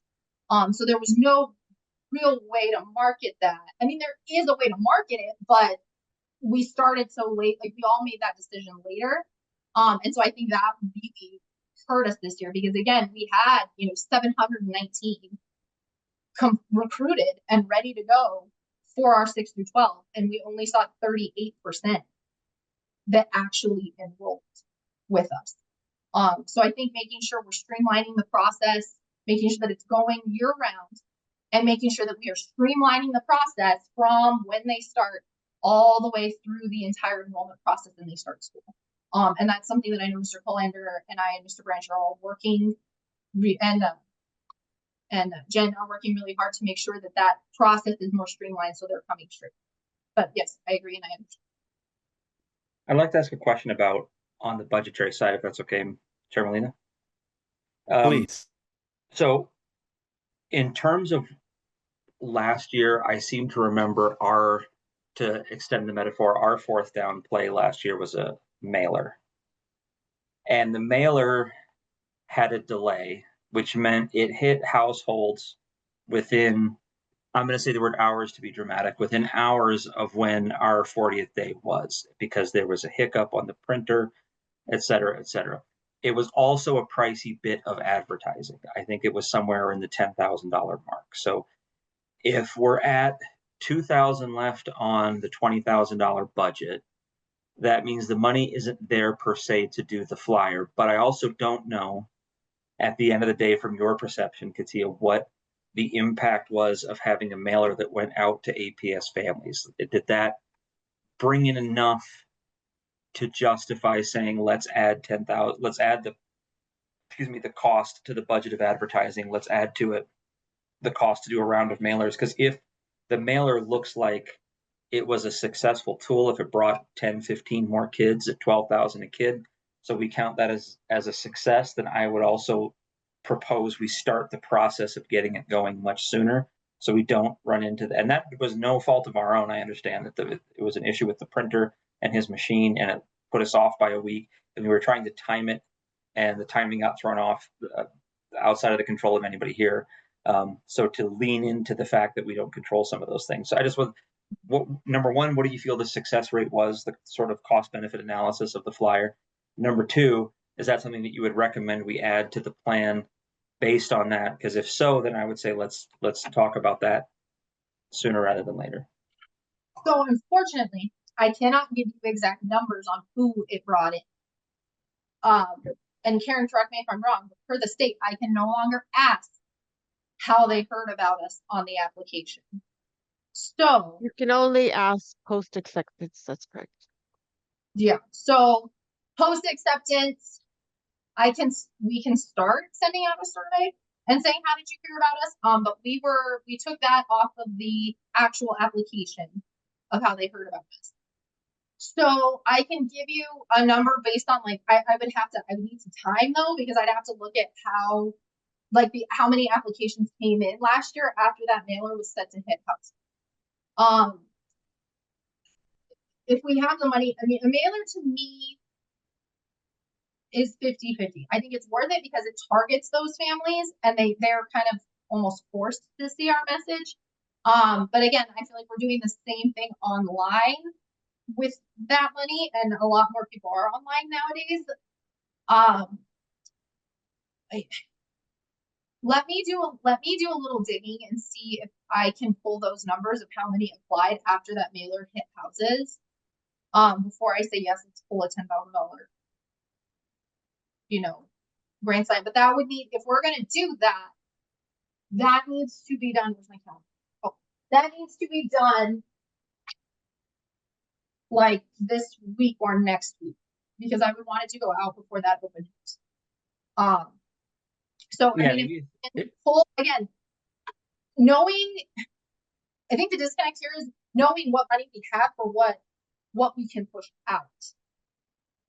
And so working on that rolling marketing plan, I love that idea, and I love that you'll be able to see exactly that return of what's coming. So long story short, can I have some time to at least look at that before I say yes, let's go? And we don't need to redesign anything. Use the same one we did last year. If we have to change the date on it, change the date on it. But let's not reinvent the thing and put it through design and all of that jazz. Folks who saw it last year aren't going to remember what it looked like this year. So let's get very quick on this. If we decide to do a mailer, let's not redesign something. Let's get it out there. We are not in a position to try to improve upon what we did last year from a marketing prettiness of the mailer. It needs to be done if there's budget to do it. It needs to be done quickly. And I would You may want to add. Go ahead, Karen. Sorry. I was just going to say you may want to tweak it a bit to include the 4-day week, which might make a difference for some folks. That's all. And you don't want people coming that want a 5-day week anyway. So because they'll just be like, oh no, I don't want to do 4 days. So yeah, let's start with what we had. And if we need to tweak it a little bit, that's fine. But I think speed and execution are paramount for the money that we're talking about spending. So again, the holdup with some of that and the timing is the payment. So for a mailer, I think we should be okay. Because the only thing I have to pay before it will go out is postage. But again, the holdup with our digital marketing, everything is just we have to wait for those funds to cycle through and actually be available so I can then push the ads out. I can't push the ads out without money. And so we're waiting for those to actually hit our system and be able to and be paid by it's not Axiom, is it anymore? I'm not sure. No, with VHO Group, and they already issued on Friday. They already summarized the payment was sent. So just so you know that's been sent, it's been approved and sent. And I would say similarly with the flyer, if we go back to the same vendor, because I think he also tried to overcome the mea culpa with the flyer. If we go back to him, I think it'd be worth it to get that invoice ASAP and see what that looks like. And then it might behoove the enrollment team, and maybe we can do this in our regular enrollment meetings on Wednesdays, is talk about that's a data point we need across the board. We spoke with about how we're getting information from our alumni. So I had a conversation with our college and career counselor to say we need to start the process of staying in touch with alumni as best we can, so that when we have questions about college readiness, we can reach out to an alumni group. And so being that we can't ask the question about how they heard of us on the application, but can ask the question post acceptance, we may want to brainstorm through how to start doing that so it also becomes a regular data point for us. I think you simply add it to one of your registration forms in PowerSchool. Done. Yeah, that's what I was thinking. I was thinking my next question for you, Karen. Can we just add it to PowerSchool? In with the student demographics or whatever, all the forms they fill out in PowerSchool, just add one question and have a drop down and of the most common. Fine by me, yeah. But I think we need to get it set up. Okay. Yes, absolutely. And again, when we look at a mailer, right, we're not going to reinvent the wheel. I have zero plan to redesign it. And what I'll do is I'll use last year's mailing list and just change up the grades, right, a grade level.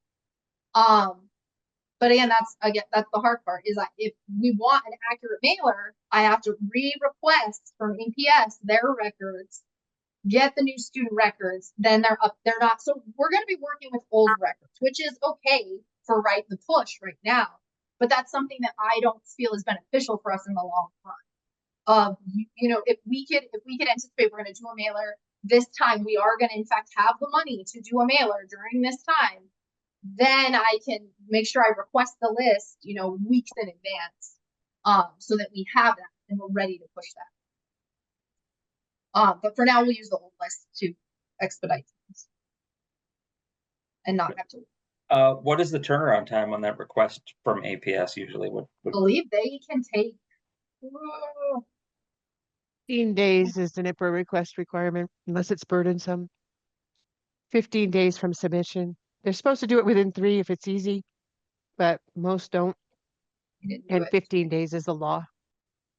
Yeah, they didn't do it in 3. I don't think they quite took that last time. Last time, I don't remember. But it was so I would say make the request. I would say it's worth it to do the request. Let's get it in. Yeah, agreed. Yeah, if we don't get it, then we'll have it going forward. But I think that needs to be job number 1 in the morning is let's get the request in and see how long it takes them to get it. If they turn it in 3 days, blessings, and we move forward. If they don't, then we punt. With all these football analogies, but and I think next year we ask for that list whether we think we're going to use it or not. I think this needs to be a standard operating procedure that we get this information every year. What we do with it may change year to year, but we should have that information as a course of business year over year. Well, thank you, Ms. Katia. Yes, ma'am. I was just going to ask Katia, when you submit that IPRA request, do you ask for name, grade, age, names, grades, address, email address, phone number? What do you ask for? All of that? Name, grade, address. So you might as well ask for phone number and email address. If it's part of their FERPA, if it's part of their directory information, they have to give it to you. Or and anything else in directory. We asked, so you have it. Phone numbers and they said no for some reason. I'll have to find the email and send it to you. But they just sent us just the list of the names. I And think you ask for it all and see what we go. yeah, and It's like so going I've fishing. had the same kind of requests, but we've limited our um directory information. So, but Right. I've gotten requests that say like name, address, phone number, email, anything that's part of the student directory, so that they have to give you everything they have on the students. That's directory info. It's all in the matter of how you word it, and you might get more information. But if you want me to help you with that, I'm glad to. Okay. Perfect. Thank you. Fellow board members, any other questions, comments, curiosities? I do have a couple questions. It's more regarding like the overall budget, not necessarily the marketing budget. What is our, because I mean, if I'm calculating things out properly, I mean, we're playing, I mean, it makes me a little concerned when I'm hearing potentially we're talking about letting people go when it sounds like we're 5% off of capacity, or I mean, I'm just wondering what our margin of error here is and why we're playing so tight with that margin of error. I think in terms of why, because so it all sort of factors in. Like when we're looking at numbers like that, there's nothing, we haven't had a lot of players, so our operating budget has not had a lot of playroom in previous years, because part of which is we were being held to a bond covenant, so we have a $600,000 cutoff that we essentially need to keep in our account. It's not some money we have to spend, but it's money we have to have sitting aside in reserve. Yep. So that's a big chunk. And then salaries and benefits, honestly, are the big thing. So typically if you found yourself $200,000 short, let's say, from what you anticipated on the budget, if that's money that you're saying, well, we're going to have to figure out how to solve it, there is no other expense besides salary and benefits that could bear the weight of that. So if we're talking facilities, our facilities budget's like $50,000. If our budget for legal fees for this year is $25,000. Our budget for supplies this year is like $100,000. So there's just no other space that comprises a big enough chunk when you're in a budget shortfall for that to be fixed. I think with this year, I mean, last year we ended up with 400,000 in the black. It was the first time, I think, for a while, and chair member, board members, you can correct me if I'm incorrect on this, but it's the first time in a while that we had ended up that way, because growth tends to happen. This year we did hiring a bit differently. And so I think that projection worked in our favor, because we didn't say we're going to anticipate 1,600 kids, hire teachers to teach 1,600 kids, and then have to back it back down. That's one of the reasons why that's come up in the past, is we hire based on the projected number we think we're going to get. And then when you don't have enough kids to occupy that, the easiest way to do it is to say, well, we're supposed to be averaging about 16 per class. With the numbers we have, we're averaging 12. We can take 4 teachers, and that's, if each teacher's, I don't know, 90,000, off of that, it covers the gap pretty highly. I think this year, to not get into too many specifics, I think one thing that I've already talked about with Chair Molina, is that if we end up in a circumstance where it looks like the shortcut to solving any budget resolution is to potentially cut staffing, it would not be teaching staff, that we would find other ways to do it if we, whatever that looks like. But that's typically the reason why it looks at that number, is because it is like one person's salary is the equivalent or greater than the majority of everything else that would be on each other individual item on our budget. Yeah, and as an example, all districts, including charter schools, but I think it's even tighter for charter schools, it's anywhere from 75 to 90% of your operational funds are salary and benefits. So like you were saying, the remaining little piece covers everything else, and a lot of that you can't cut either. I mean, I guess a little bit of my comment here is that, I mean, I don't know what we were budgeting and exactly. I mean, you're saying about 1,600 students, and we're at 1,400 students. So it's not that we're off by 70, we're off by 200. Is that what I'm hearing? No, I'm sorry. No. We projected a budget at 1,510. I'm sorry. We projected a budget at 1,510, but our recruitment goal was to hit 1,600 that we were recruiting for. So I think, if I remember right, Katia, when we were back in May, maybe like there was a point at which 1,620 was the number of applicants who had accepted plus returning students. So So if we had taken that number and said let's hire accordingly, that's where I got that number from. And so we said let's hire as if we are maintaining what we did the previous year, which was about 1,400 students. So we hired the right amount actually. If we landed at 14, even if we didn't recruit a single additional student, what we hired for this year matches what we're actually enrolled at. But that's a difference in practice, not what we used to do. That's not a historical practice. We started the year at 1,583 with 500 on the wait list. K-12. Yeah, total. And we still have 300 on the waiting list, just all in K to K to 5. Which goes back to the conversation we had at the last meeting, and it's almost a circular reference. We need the first domino falls, and then a whole lot of other things happen. So it is a very tight situation. So alrighty. Awesome. Superb question. Absolutely. And you will be, Bill, you will absolutely be involved in the budgeting process this year. It'll be great to have an extra set of eyes looking at that carefully. So welcome aboard. Glad to have you. All right. Anything else for Miss Katia? All right, Miss Katia, wonderful. Thank you so much for taking time out of your evening to come and report out. Looking forward to seeing what happens over the month. And awesome. Thank you so much. Thank you. All right, gang. I believe we are up to the general updates and reminders by Miss Karen Werner. Alrighty then. So the first thing is just wanted to be sure that you'd all seen or knew about that the report comes out from CSD that you all did your job for last year. So this is the report for last year regarding your training components, and everyone completed what was required. And these colors just have to do with officer positions, but they did note that all of the board, there was one new board member who had to complete the introductory, and 3 of the board for last year completed more than the required training hours. So kudos to you, just a positive report, share out.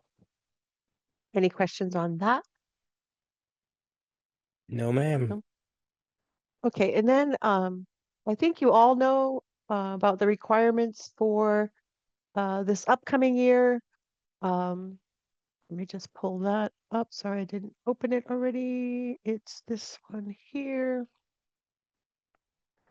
And wanted to check, first of all, that that Mr. Brown did in fact get his login information. Have you yet or no? Yes, I have received it. Okay, good.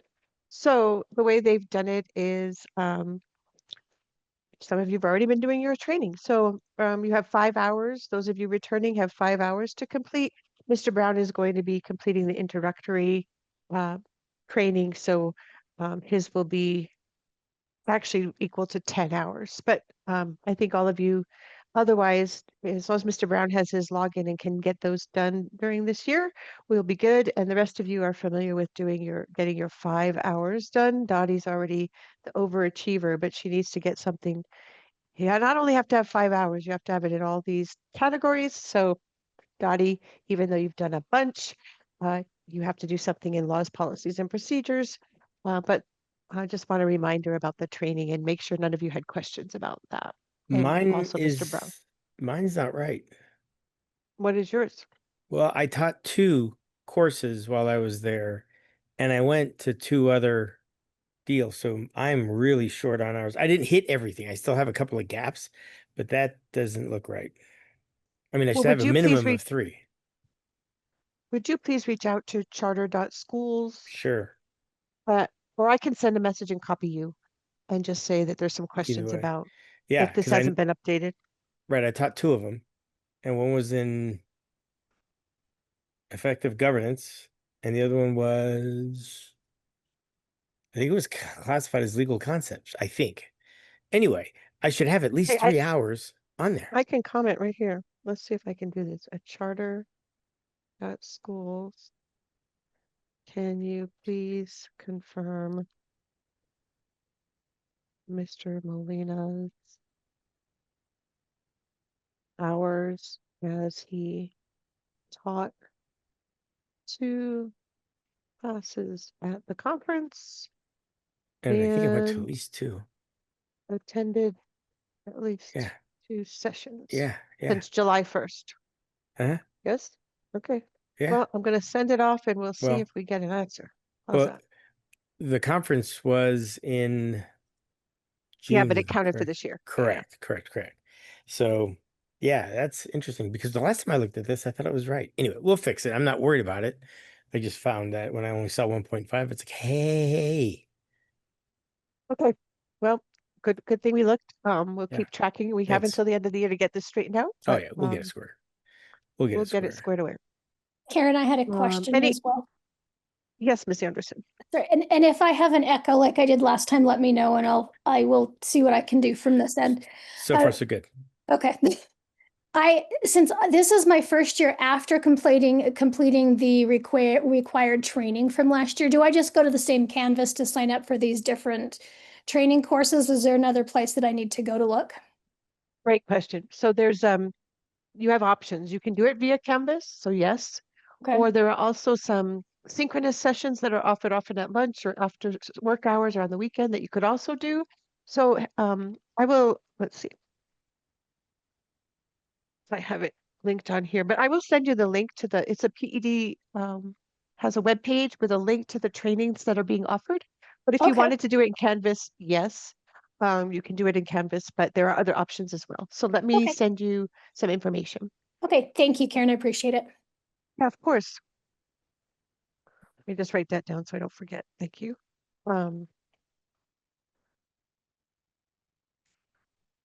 I think at the end of your agenda, let me just see if it's updated or not. It was. It used to be. Yeah, the tracker's there. So I kind of have an internal tracker and that I grabbed from their tracker, but the link to, I'll have to update that link. It's either the problem with their site or the link is wrong for this year. So, Yeah. but if you scroll to the bottom of an agenda, I always have the governing board training information and the synchronous virtual sessions. Looks like I need to update that link, but then you could register. It tells you how.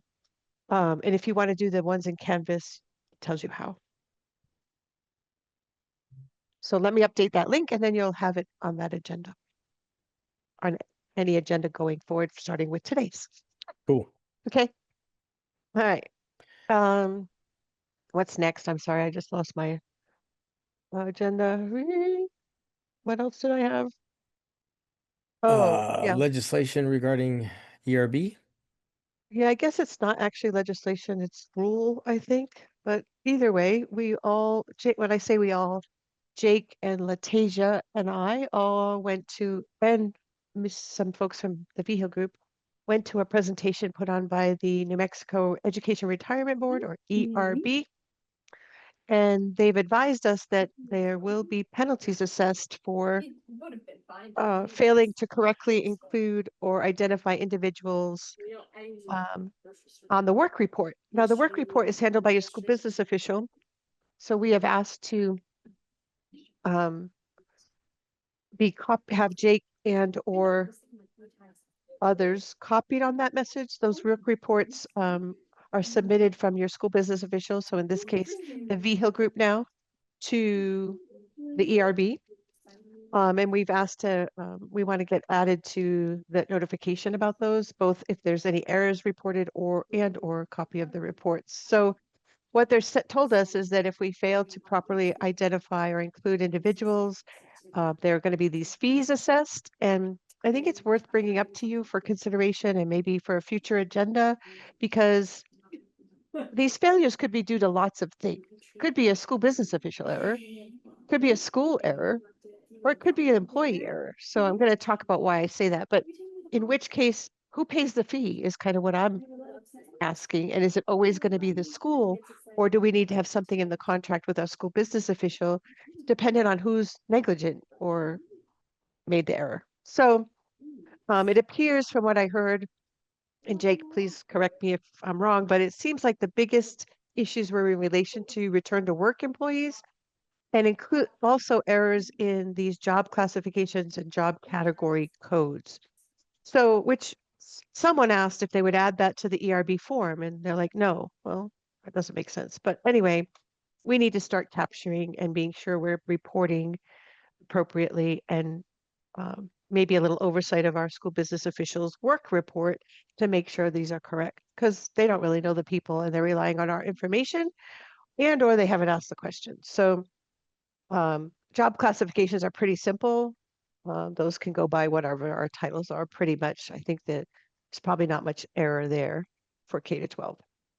But then the category codes depend on whether you're an active like member or you're a retiree. And if you're a member, then there's different codes for depending on your contract and how much you're paid and what your job is. So there's the list. And then if you're a retiree, there's a different set of codes to be used. And these are for ERB and these are for para. Not that you need to know all these board members, but I wanted you to see the kinds of things that need to be reported and what might be in error.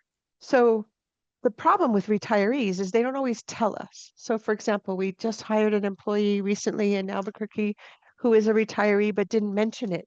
And so I don't know how we would have known except something got said. And so somebody, Tina, the office manager, figured it out by outside of the forms. And then we had to do some correction. But so again, you know, if the retirees, when you retire, you're given a return to work approval letter, and you are required to provide that to the employer if you are further employed. And then you have to match the program with which you were approved for. All kinds of details. But my point to you all is if we're going to be slapped with a fee, like if Tina hadn't caught in a conversation that that employee was a retiree, we could potentially have gotten a failure to identify that's really the employee's fault. So something to think about if this is really going to become an issue. Two things. One is, of course, Jake and I reviewing work reports and any emails from ERB that says there's something that needs to be corrected. And B, how is the fee going to be assessed? And do we need a policy on when the school pays versus when an employee might have to be pay, or is it just something the school does? Anyway, wanted to throw it out there for you all to know about. Hopefully we don't have errors, but unless we're reviewing those work reports, I think there could be, because in the past it's been up to the school business official. Yeah. So Yeah, with all of that, that's just alphabet soup there. Errors will be made unless we're on top of it. and we weren't getting any notice before. So Dottie has her Right. hand raised though. Yeah, I was just curious, is when people apply for a position, is there not a box on the form that asks if they're a retiree or not? Yeah, there's an ERB data form that they fill out that has to say, and I could bring up that form if you want to. It has if they're a new hire, meaning they've never been in ERB, a return, I forget how it's worded, but it's misleading because, but anyway, if they've been working for an ERB employer in the past, or they're a retiree, in which return to work are they? But we've had some just check new hire or return whatever, and they're really a retiree. And so that's that form that the employee is making the error on potentially. That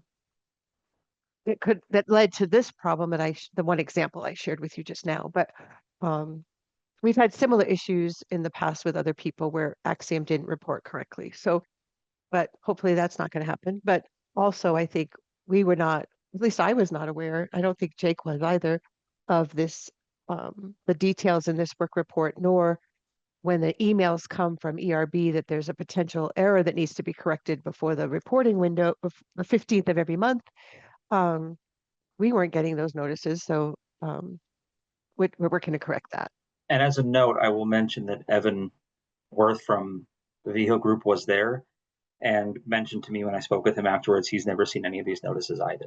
So neither side has been seeing the notifications, which I'm assuming means that cart before the horse style, they have rolled out a new thing that we're held accountable for which they don't quite have things prepared to adequately share with schools, because Vehicle Group services many schools and have for years. So if their payroll expert is saying, I've not seen these reports either, it tells me that there's some breakdown in that communication. It's not surprising, but nevertheless, we did go to the session. There could be penalties rolled out. Wanted the board to know. Thank you very much. Very good to know. Okay. There And needs to be then- there needs to be a budgetary line item that's set for 0. At the end of the year, if it's paid out, we need to figure out why. I mean, we need to account for the possibility that this happens, but we'll set a 0 budget for it. It'll obviously be in the negative at the end of the year, but then we'll know Okay. what's going on. So kind of a thought there. V Hill Group's not here. Miss Dottie, you still have your hand up. Do you have another question or comment? Oh, very good. We're on to the director's monthly update, and I think we need, well, no, I know we need to add Katia to this as a standing agenda item, or somebody in her stead if she's on vacation or whatnot. But I think we should see this every month. And then I'm not I'm going to go kicking through my- the. Go ahead. That's okay. Go ahead. You're not going to go through I'm the, going to say, I wasn't going to go through all this, but this is just a general overview of what the various directors are working on. oh, very good. Please take a look at that each month and invite anyone. I hear you, Chair Molina, that we should invite Katia on a regular basis, but Yeah. if you ever Yes. see anything on those reports and you'd like to know more, we don't want to bombard you with information from everyone, but at the same time, if there's something that you think you'd like to know or need to know, we'd be happy to bring in the appropriate staff to present. And Okay. any board member can request that. It doesn't have to go through me or any of that jazz. If you want to see it, it gets seen. So there's no formal process for that. Just speak up for sure. And And then, then the contract and performance framework, madam. yeah, so your annual calendar says that in August or July or August, you'll forget which, but you'll review and revisit the contract and performance framework. I think this is most applicable to Mr. Brown probably, but there is a link on your agenda. It is the contract and performance framework. And if you don't mind me just taking a couple minutes, I'll highlight a few key pieces and then would ask all of you if you really want to read the whole thing to do that and maybe bring questions next time if you haven't had a chance to do that already. So a lot of this is boilerplate language about the contract and definitions, so I won't spend time there. And it also incorporates some monitoring documents that are the performance framework primarily. So I'm going to just some basic operational elements, not just required of everybody. This mission and educational program obviously is very unique to each and every contract charter based on their mission and program. So there's yours if you want to read through and make sure you're familiar with that. We don't offer remote instruction, although we do have somewhere that we can utilize it for special circumstances. This has been increased from your last meeting, but the contract was 1,700 students in grades K to 12 before that amendment was approved. It has the school addresses. It goes on to say we provide transportation and food service. There was a time where food service was not required at charter schools, but I think now they are required to. We don't have to do any tribal consultation because we're not on tribal land, nor do we have 45% of Native American students. And it talks about assessments and performance framework and a lot of renewal, revocation, healing those responsibilities of the commission, responsibilities of you. This is probably an important section. Obviously comply with legal obligations. We're supposed to have 5 members, which we're working on the 5th. We're going to talk about in a little bit. And you all sign documents to be the Board of Finance, if you recall. Access between the parties, they can see our records come to our school. We have to notify if we have any violations of law reported to us. etc. We have the head administrator and the governing body chair are the people to be noticed in the event of any notification, and more legalese, dispute, etc. I mean, certainly welcome to read how you would resolve things. It is signed by Mr. Molina and then Chair Patty Gibson of the Public Education Commission. And then the performance framework is attached and referenced. It talks about how your framework options. We had options this year, which was that we could go by the state accountability system or the state accountability system or growth in our interims. So we chose that one. Your school has been a spotlight school every year for several years, an A school before that, other than the very first year of operations. So I don't know that we ever need to evidence the growth, but in the event that we weren't a spotlight school, using growth as an alternative measure, we may still be able to be a spotlight school, is really what it boils down to. Those spotlight designations are by the state accountability system. And then it describes all the performance framework, but basically here's how it's calculated. We have our school specific mission goals. They look at how we're doing the program when they come on site, and that we have a good learning culture. I think that's somewhat subjective, but and then governing board, you make up a big part of how we are rated because membership, training, and meeting all our notifications and documentation is required. We have to make sure that we have a non-discriminatory enrollment process. In other words, a lottery that's blind, and all of our compliance with all things that is. And then you have your financial health, which goes back to what you were just talking about. What day is cash on hand? Those are the things they're looking at for your financial performance. So you get academic, organizational, and financial performance evaluations by the Charter Schools Division that is then given to the PEC for review and approval. This talks about how you are in terms of upcoming renewal. You just renewed last year, so the next renewal application will be due in the 28-29 school year because the current contract expires June 30th of 29. And these statuses they're supposed to notify you when they give you your annual report if you are on track for expedited, on track for a regular renewal, or on track for, etc. Renewals with conditions or not on track for renewal. I suspect will always be in blue, maybe green. On each of the performance indicators, they give us a rating. Some of them in the academic have an exceeds potential, but the rest are basically meets, working to meet, or does not meet. Occasionally, there's a few that might not be applicable, but generally that's only in the beginning of a charter school's contract, like early on. Because for example, your financial audit is a year lagged. So after your first year for a school, it's not applicable till the following year. But for you, I don't think there'll be much that's not applicable. And then it goes further into describe how all those ratings work. So you can see here that if we're in the top quartile of the state accountability system, we're going to get an exceeds. If we're not, we have another way to meet it. That's what this is all about. And it explains it all for all the options for that. Same with the growth measure. If we exceed the growth percentile in reading and math, it's an exceeds. If we have a certain percentage, it's a meets, working to meet, does not meet. And that's on growth. And then we get into, this is the mission goals. Our mission goals should be in here somewhere. The high school one has to do with percentage that pass their core assessments. And the elementary school has to do with a survey of parents about flavors and instruction.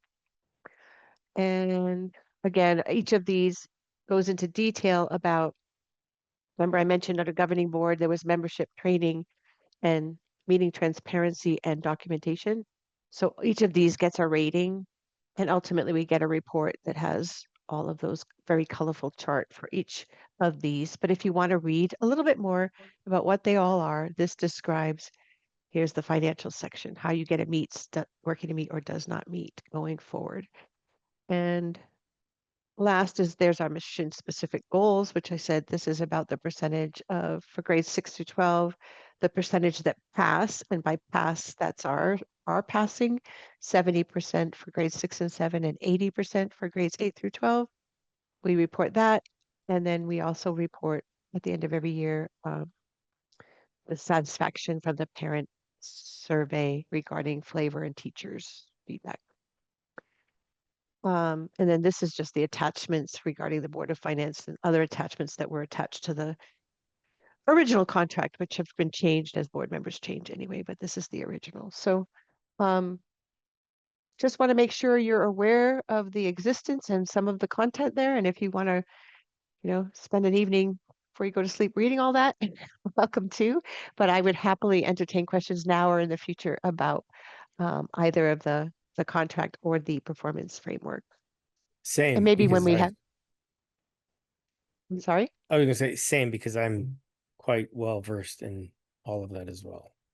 Karen's much better Right. at it, but I signed it and then I did a class on the performance framework at the last conference. So, but either one of us, feel free, please. And certainly we could, if you let me know that you'd like it on the agenda, we could have a conversation at a Sure. meeting as well. Absolutely. Okay. And that's all my business for today. Yay. Thank you, Miss Karen. Thank you. Very, very good. Thank you. Screaming on down the agenda to section 8, item Echo E, board committee reports. The audit committee is kind of in limbo until around the March timeframe when all of that ties up. So it's going to be a standing item there, but we're going to skip it until we can actually say something. And there's Do very we strict have, rules about that. did we identify, did we have a vote? That's why I put it here. I don't have, I think at the last meeting, we said it would be the chair and a board member on the finance committee. So I think we actually want to take a vote of who that is. I think we know. But we only said at the previous minutes, we said when you formed the committee, you said it would be the chair, another board member, Correct. head administrator as school business official, and me, but we never identified who, and the audit firm needs to know who. I So I move to assume it's Mr. nominate. Brown. Yep, I move to There you go. nominate Bill Brown to sit on the finance committee. A second, please. I'll second. Thank you. Sorry, I don't think I should second myself. Nope, that's fair But you enough. should accept the nomination.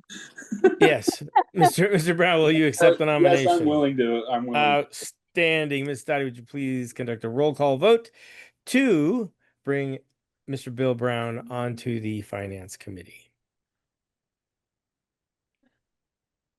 Yes, sir. Chair Patrick Molina. Aye. Member Heather Anderson. Aye. Member Bill Brown. Aye. And Dottie McKinney, aye. It was so moving. Dottie got choked up. Thank you. The motion passes. Welcome aboard. Thank you. Very good. We don't have And any then- committee reports to report out. We're going to see a pretty robust one next month. So we'll see July and August from the VHIL group. Do we need to do the And- same with the finance or the facilities committee?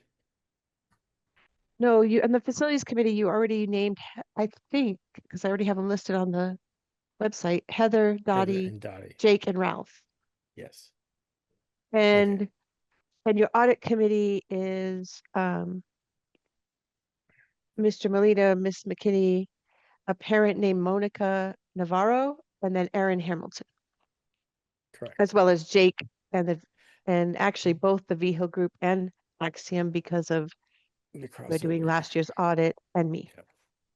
But you didn't name any chairs, and you had mentioned about designating chairs. I don't know if you need to or if you want to, but that I had that For- on the agenda just in case For for the any of facilities these committees. committee? Oh, I think the committees themselves can elect their own chair. Okay. I think that's totally fine. Awesome. Recruitment and designation of additional board members. I actually have somebody in my queue. Karen, what do you got?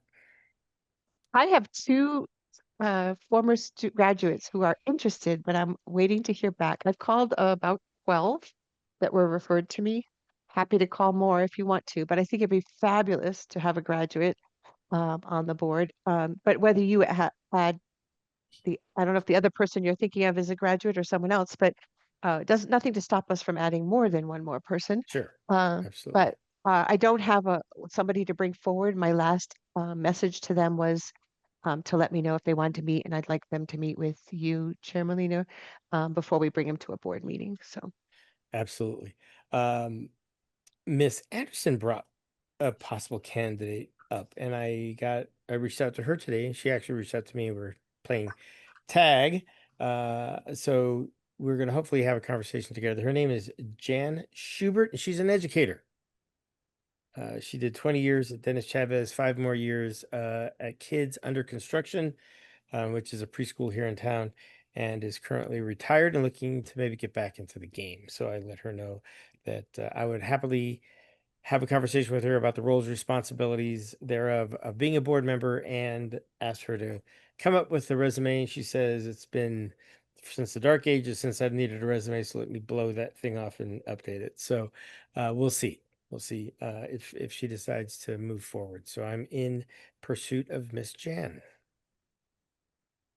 But I agree. I think having a graduate on board would be fabulous. And if we go to 6, that's okay.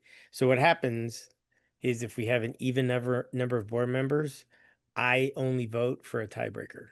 The chair, not me, but the chair position only votes for tiebreakers. So, so there you go. Ta-da. Which means if we did have 6, I would never vote. So that we had 5 people, and then the chair would abstain, which is a unless Robert's somebody Rules was, of Order thing. Yeah. Yeah, unless unless somebody was out and we had an even number, then I would break the tie. Yeah. So yeah, if we have an even number, then I would not get a vote. And that's cool. That's totally fine. So that's yeah, just a little bit. I studied so much on Robert's Rules and I have so much more to learn, but I have learned so much. All right. Very good. Thank you, Karen. Let us know if any of those potential graduates bite. It'd be yeah, fantastic. so I'm going to keep putting this on the agenda because we need to get at least one more person Yes, because you're I below know. 5. I know. Um, And okay. that's no bueno. Although I did articulate at one of the PEC meetings I was at how difficult it is to get quality people on the board. And I mentioned it at the conference when I got to visit with PEC members, commissioners, on how difficult it is to get quality volunteers to play. And they acknowledge that, but the rules are rules, and I get it. So very good. Are we on to graduation requirements? Say that 10 times fast. Updates. Yes, Jake, did you want to, I prepared a little sheet to explain the situation, but did you want me to start and then you can explain the recommendation? Does that work? Okay, so little back history here is that the graduation requirements were updated. And you probably, those of you been around education or have kids at school know that almost every year something changes and it affects the kids coming into 9th grade for that change. Otherwise, they're grandfathered into their cohort, and that their requirements don't change once they start 9th grade. So one thing that's changed is that there are currently 3 pathways for students on IEPs, but after 2029, there'll be only 2, standard and ability. I linked the graduation manual and some other information, but really what I wanted to talk to you about, again, I love to give you reading material if you'd like to know more, but House Bill 171 was approved and it requires a few things. So each LEA or local education agency, each school or district, charter school or district, has to create a graduate profile. They have to make sure that the next step plans are in alignment with that. Next step plans are required and have been for years at the end of every year, beginning in grade 8 in planning for your high school. Students entering grade 9 or who started grade 9 this school year have these requirements, and here's why I need to talk to you. 2 units set by each local school board or governing body of a charter school that meet department academic content and performance standards.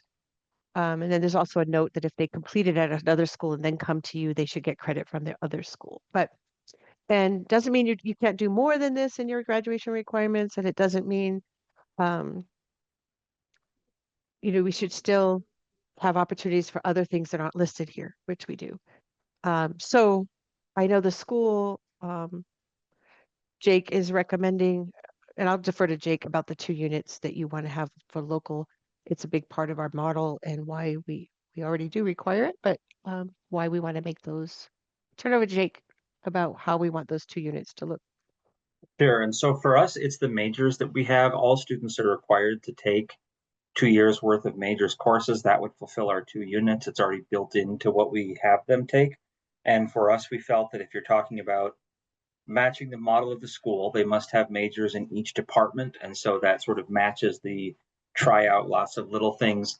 They are our 1,000 level courses. And so we feel that the academic content and performance standards in those are relevant to the college preparatory nature of the school. And it goes above and beyond the graduation requirements that are set by the state. So all the things that Karen just highlighted that are the requirements, our students do not already meet those requirements via the majors. They have to meet those requirements prior to taking majors. So it is above and beyond what those other requirements are on there and match the rest of that particular request. So that's what we're looking for. And just so you all know, our students are required to take majors in every department. And so they can't just meet their graduation requirement and then, as I would like to see happen, plateau in the English department and just take literature and writing courses for the rest of their high school life. That would be brilliant, but it's not what we allow. We require them to take something in math and science and social studies as well. And so that sort of hits the whole perspective of what it looks like to be in college prerequisite courses. So the ask is that the board approve that the 2 additional units be the majors courses for graduation requirement. I move to approve that the 2 additional graduation requirements be tied to the majors already offered at Explore Academy. I'll second. Thank you, sir. Any further questions or discussion, board members? So I just asked a question in regards to this. If they take 4 units of English, then they're required through the majors to take an additional unit of English if they choose to, as one of those 2 additional units, assuming that that's the way they choose to go, or I'm just trying to figure out how that exactly works. So when students meet the graduation requirements, that's done in all of our courses that are numbered 300 through 700. Okay. So that's how they meet those requirements already. The 1,000 level courses are above and beyond the graduation requirements. Gotcha. Perfect. Mm-hmm. Awesome. Great question. Great question. Love them. Any further questions or comments, board members? Ms. Dottie, would you please conduct a roll call vote to add those 2 graduation requirements that are aligned with majors already offered and to be offered?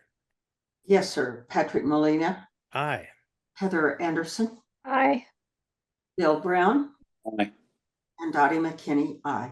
Beautiful. We just codified what we've been doing all along. So beautiful story. Love it. And then Mr. Colander. OKRs. Let's hear it. So as you all have seen, number 1, in terms of working towards academics, we already have set up for students to complete the IMESA exam. So our one adjustment to the OKRs was the language about iStation and transferring iStation data over for our K-5 students, because they actually are taking the IMESA in August, so it's early enough to hit that by end of Q1 deadline. The primary, so academics, that's working. We need to get some of that data pulled over. The goal, one of the key results this year was to develop a framework to gather assessment data, and the school has moved and is moving in the direction of, so our exit exams, which all of our students take at the end of each course, were always done through a Google form, which feeds into a spreadsheet, which teachers record in PowerSchool. And that PowerSchool recorded data is the easiest data mining source for them to be able to look at how students are performing in a class, but their end course results do not distinguish between exit exams, flavor assessments. So all that is a large way to say the way we had been doing exit exams made it challenging for us to gather student performance data. They are moving to If you all have heard of Pear Deck, they now have Pear Assessment, which is a mechanism by which we can both add some greater security to our test taking, because we don't have to go through this rigmarole process if students undergo Guardian uploading a Google form, because Pear Assessment will already limit access to other things for them. And it can contain within and of itself exportable reports that make it much easier to track that. So our goal was to say, let's take a look at assessment data, and then let's take a look at these college entrance or college readiness cut scores for students. So the step right now is to work on building what that overlap looks like, and the implementation of Pear Assessment will help. The the big lift on this part is not even mine, it's actually Valerie Mays, who's doing the big lift. She is our director of curriculum and instruction for the secondary level, because she is sort of transferring all of the Google form exams into the Pear Assessment into their tool, so that we can do the assessments through there. So progress is working in that direction. And hopefully by the end of Q1, we'll actually have some data start putting together what it looks like to share with all of you. For the community goal, which was around getting our name out there, collaborating with local businesses, I mentioned that City of Albuquerque is one that we are connecting with. There, Anthony Branch, for the September 18th open house, is trying to get local businesses to be there and be present to help share out what they do as part of not just welcome to our school, but let's show you what our community has to offer. And currently, Jennifer Vargas, there was an advertisement for the governor to do sort of fall festival field trips to the governor's mansion. And she jumped on that right away, because we are asking for a little quid pro quo on that, Clarice, because we would like for us to go visit the governor's mansion as a part of a field trip experience that the school is popping for the buses for. And she is going to proposition it in return.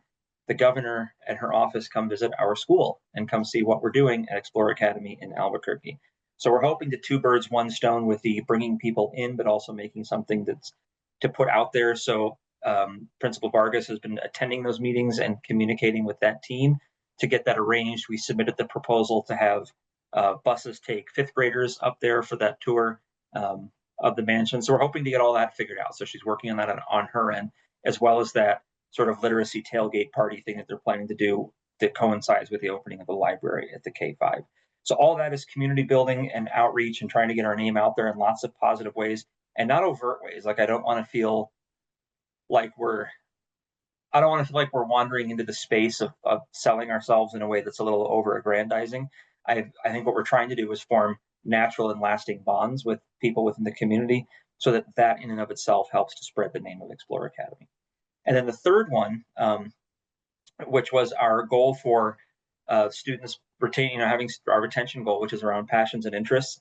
I met with Justin Bardo and Clint Cosper. He's our director of data analysis. And the three of us went rounds and rounds with how to create a survey that adequately asks the students to scale their teachers in a way that is more meaningful, more involved, and asks the questions that we want to see. The premise behind this, I think for Mr. Brown, I don't recall that you were there when we initially started this conversation, but part of it is that when we have a presentation to the community in our interest sessions, I ask the parents that are present to read our mission statement and tell me what things or words or phrases stand out to them. And it always falls under unique learning experience, personalized education, and college preparation. Those three components of our mission statement pop out every single time for parents. So what we found is that when we say personalized education, unique experience is choice. The personalized is really how well do we know our kids? And we found that something that we felt was embedded in a model on choice and flavors is the idea that kids, through all of these options, are discovering their passions and interests in school. But we actually never incorporated a feedback system to determine whether that was happening. We don't know whether kids are discovering passions and interests. We felt like it's a good retention tool, because I can imagine that if I love my robotics club, or I love my forensics major, or I love my creative writing classes, then I'm going to stick with Explore Academy, because what they're giving me every day is something that draws me in. So we revamped the questions and the question style. Students, instead of taking 5 different surveys, one for each teacher, that each had 26 questions, they are taking one survey only that has 24 questions, half of which are which teachers this term or quarter are meeting. And then those 14 statements are relevant to what we refer to as teaching excellence at our school. We actually drummed up an old school document that I had when I came in as a teacher and haven't seen in 5 years, that I found I had to get to the old drive to find it. But we used to have a teaching excellence checklist tool that defined what we felt was the best in our teaching model. And we reincorporated that into the new survey questions. Those have been written, sent out to principals to preview.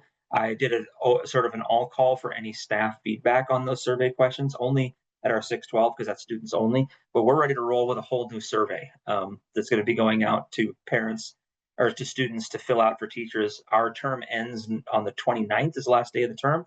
So that week leading up to it, which will be the week, next week. Okay, the week of is next week. Next week, they'll be getting a copy of this survey to complete. And the caveat that I made with our instructional coach was we can actually hold back the scores till the end of the first quarter so that we can keep them in-house until we see what kind of responses we're getting based on this new framework. So I'm excited for it. I feel like we have made some good movement in the direction of our key results. We should have our end of term 1 key results met. Our end of quarter ones we're making progress towards. I will do probably a more professional, because the next time we meet, we'll have finished term 1. So I'll kind of go breakdown of each key result with the thumbs up we did, thumbs down we didn't, or to what percentage we met that I feel, and going into our next quarter, or going to the end of the quarter, because our October meeting will be at the end of that first quarter. Perfect. I Excellent. I have to apologize. I wasn't really expecting Jake to report on all those things. I don't know that this board ever approved the evaluation form based on the key objectives. I know that maybe Chair Molina, you and Jake have discussed them, but I don't recall this year sharing, I could be wrong, but I couldn't find when the key result objectives that Jake was just providing evidence for were shared with the board for review and approval. That's why I put this on the agenda, was to, what are you using for his evaluation for this year so that everyone is aware? I And think if it was you did, I July's. missed it. I believe July's board meeting is when I presented what I called the printer-friendly version of the OKRs to the board. I don't know if they were voted on. I don't quite know I don't recall how that went, but I know I walked them through that I remember you presenting them, yeah. Well, for the prior year, you went through them, but we didn't talk about. No, that was for this year It coming was up. for this year, the OKRs. Yeah. Hold on, let me go back and check. My bad, but that's what I was looking for. Where is the evaluation for this year? June's report was for the previous year. July's report out by me was for this school year 25-26. Yeah, that's what I thought. Okay, so July, you did report out. That is true. I don't see a vote on an evaluation format. So you did indeed, Jake, on July 8th. You shared a new method you're putting in place to support the mission statement, blah, blah, blah. OKRs. But this board has not formally adopted that as your evaluation, is why I put it on the agenda. So my apologies to you, Jake, but it was nice hearing what you've been doing. But I would have let you know that that was my intent. I really just put it on for a board vote on those OKRs and the format for evaluating you, because the board evaluates you at the end of the year. And Right. sounds like you already know what you're being evaluated on, but the purpose of that is so that the head administrator is confirmed to know what he's being evaluated on. Sure. Board So members, do you need to see a detailed copy of that before we vote on it? And we can do that at our next meeting? Or are you comfortable with what you've heard and what we heard back in July to vote on it now? I'm good either way. I can share Jake's file, but it is a 7-page document. It is. So I don't think It's it's a time, very, something you want me to go through now, but I can send this link to everybody. In fact, And I did share for the rest of you, I did share with Chair Molina a copy of the version of the OKRs that are actually all laminated and going up into classrooms right now. Those are a little bit friendlier to the eyes because they don't have necessarily all the context that's contained on that 7-page document. right. It just essentially has the 4 pages of what is our objective and what are the key results we're looking for. I can share that with all of you. I don't know if it's something that I send to all the board or just to the president or just to Dottie. I don't know with whom I should share that. Go ahead and send it to the whole board, man. They're so sharp looking. They're really easy to read, crystal clear, in my humble opinion. And it's been Oh. communicated to the whole. And I to the BCC that, is that correct? Yes. Yeah, make sure you BCC just so they don't, the only reason for that is so that board members don't accidentally reply all and start a conversation that should be happening here. That's the only reason. If you BCC, they can't do that. So they can reply to you and ask questions, but they can't start a conversation with the rest of the board that would be considered a rolling quorum. That's the only reason. So Jake, why don't I put it, excuse me, Chair Molina, why don't I put that on the next month's agenda? Please, as a vote. And that gives people a chance to look. I could also, it's all linked on the agenda from July 8th, but I can also send, or the minutes, I could also send out a copy of the full document in case you want to, again, for those who want to read more. But Jake, if you send the short one, that's probably sufficient. It's beautiful. The one pager, if you will, of each one is Cool. easily 80 or 90% of what you need to know. If you want to really see the granularity, then you go to that other document. It's very well done. I just kicked the email out, and I will give full credit to Julie Hill, who is my go-to person when I say I've got something, but this is Colander. I'm not an artist, and all my stuff just looks like I add serifs to my fonts, if that matters to anyone. So I'm like, here's my serif fonted document. Make this look pretty for classrooms, and she does a phenomenal job. So I'll give Julie Hill the credit. It looks so pro. It looks so pro, folks. I just kicked it out to everyone's email. Thank you. Awesome. Very good. Well, thank you very much. We'll make this an action item for our next board meeting. Which brings us into section 9, which are board comments. This is an opportunity for any of you to bring up an announcement, an update, whatever you'd like.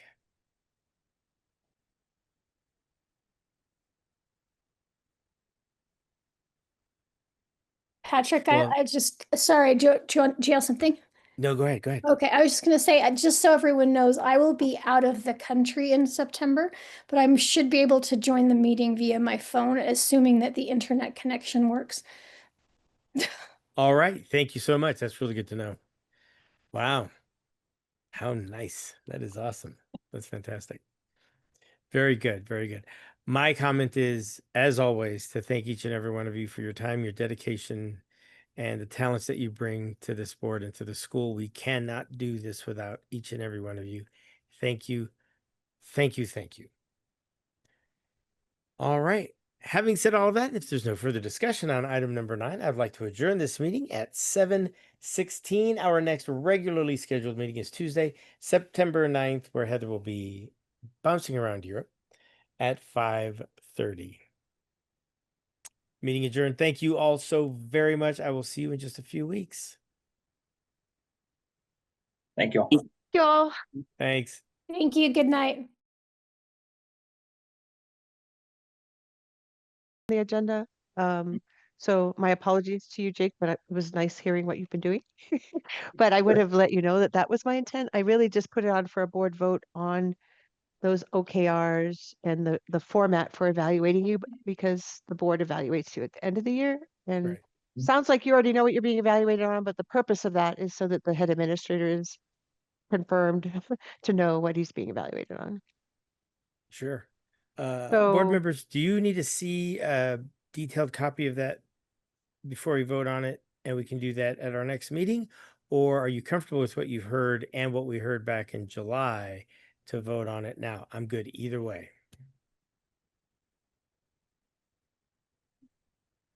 I can share Jake's file, but it is a 7-page document. It is. So I don't think it's something you want me to go through now, but I can send this link to everybody. In fact, and I did share for the rest of you, I did share with Chair Molina a copy of the version of the OKRs that are actually all laminated and going up into classrooms right now. Those are a little bit friendlier to the eyes because they don't have necessarily all the context that's contained on that 7-page document. Right. It just essentially has the 4 pages of what is our objective and what are the key results we're looking for.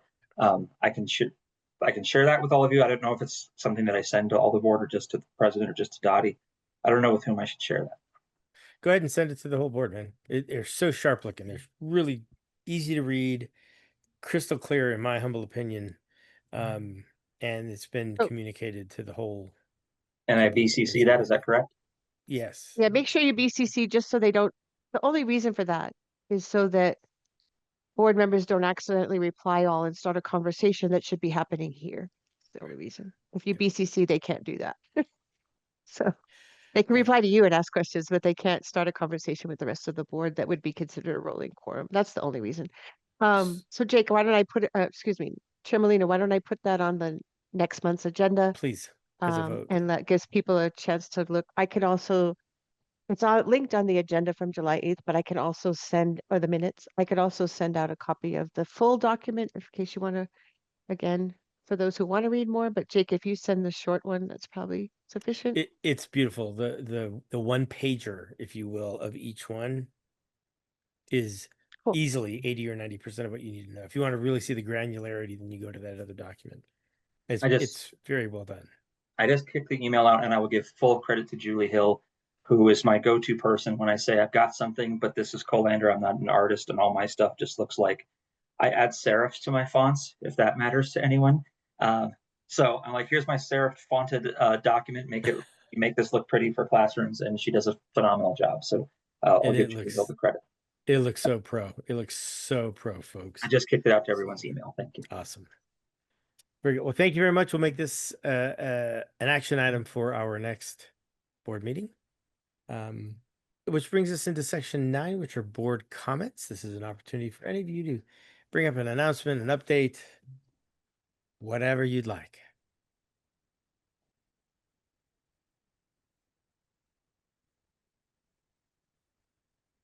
Patrick, Well- I just, sorry, do you have something? No, go ahead. Go ahead. Okay, I was just gonna say, just so everyone knows, I will be out of the country in September, but I should be able to join the meeting via my phone, assuming that the internet connection works. All right. Thank you so much. That's really good to know. Wow. How nice. That is awesome. That's fantastic. Very good. Very good. My comment is, as always, to thank each and every one of you for your time, your dedication, and the talents that you bring to this board and to the school. We cannot do this without each and every one of you. Thank you. Thank you. Thank you. All right. Having said all of that, if there's no further discussion on item number 9, I'd like to adjourn this meeting at 7:16. Our next regularly scheduled meeting is Tuesday, September 9th, where Heather will be bouncing around Europe at 5:30. Meeting adjourned. Thank you all so very much. I will see you in just a few weeks. Thank you all. Y'all. Thanks. Thank you, good night.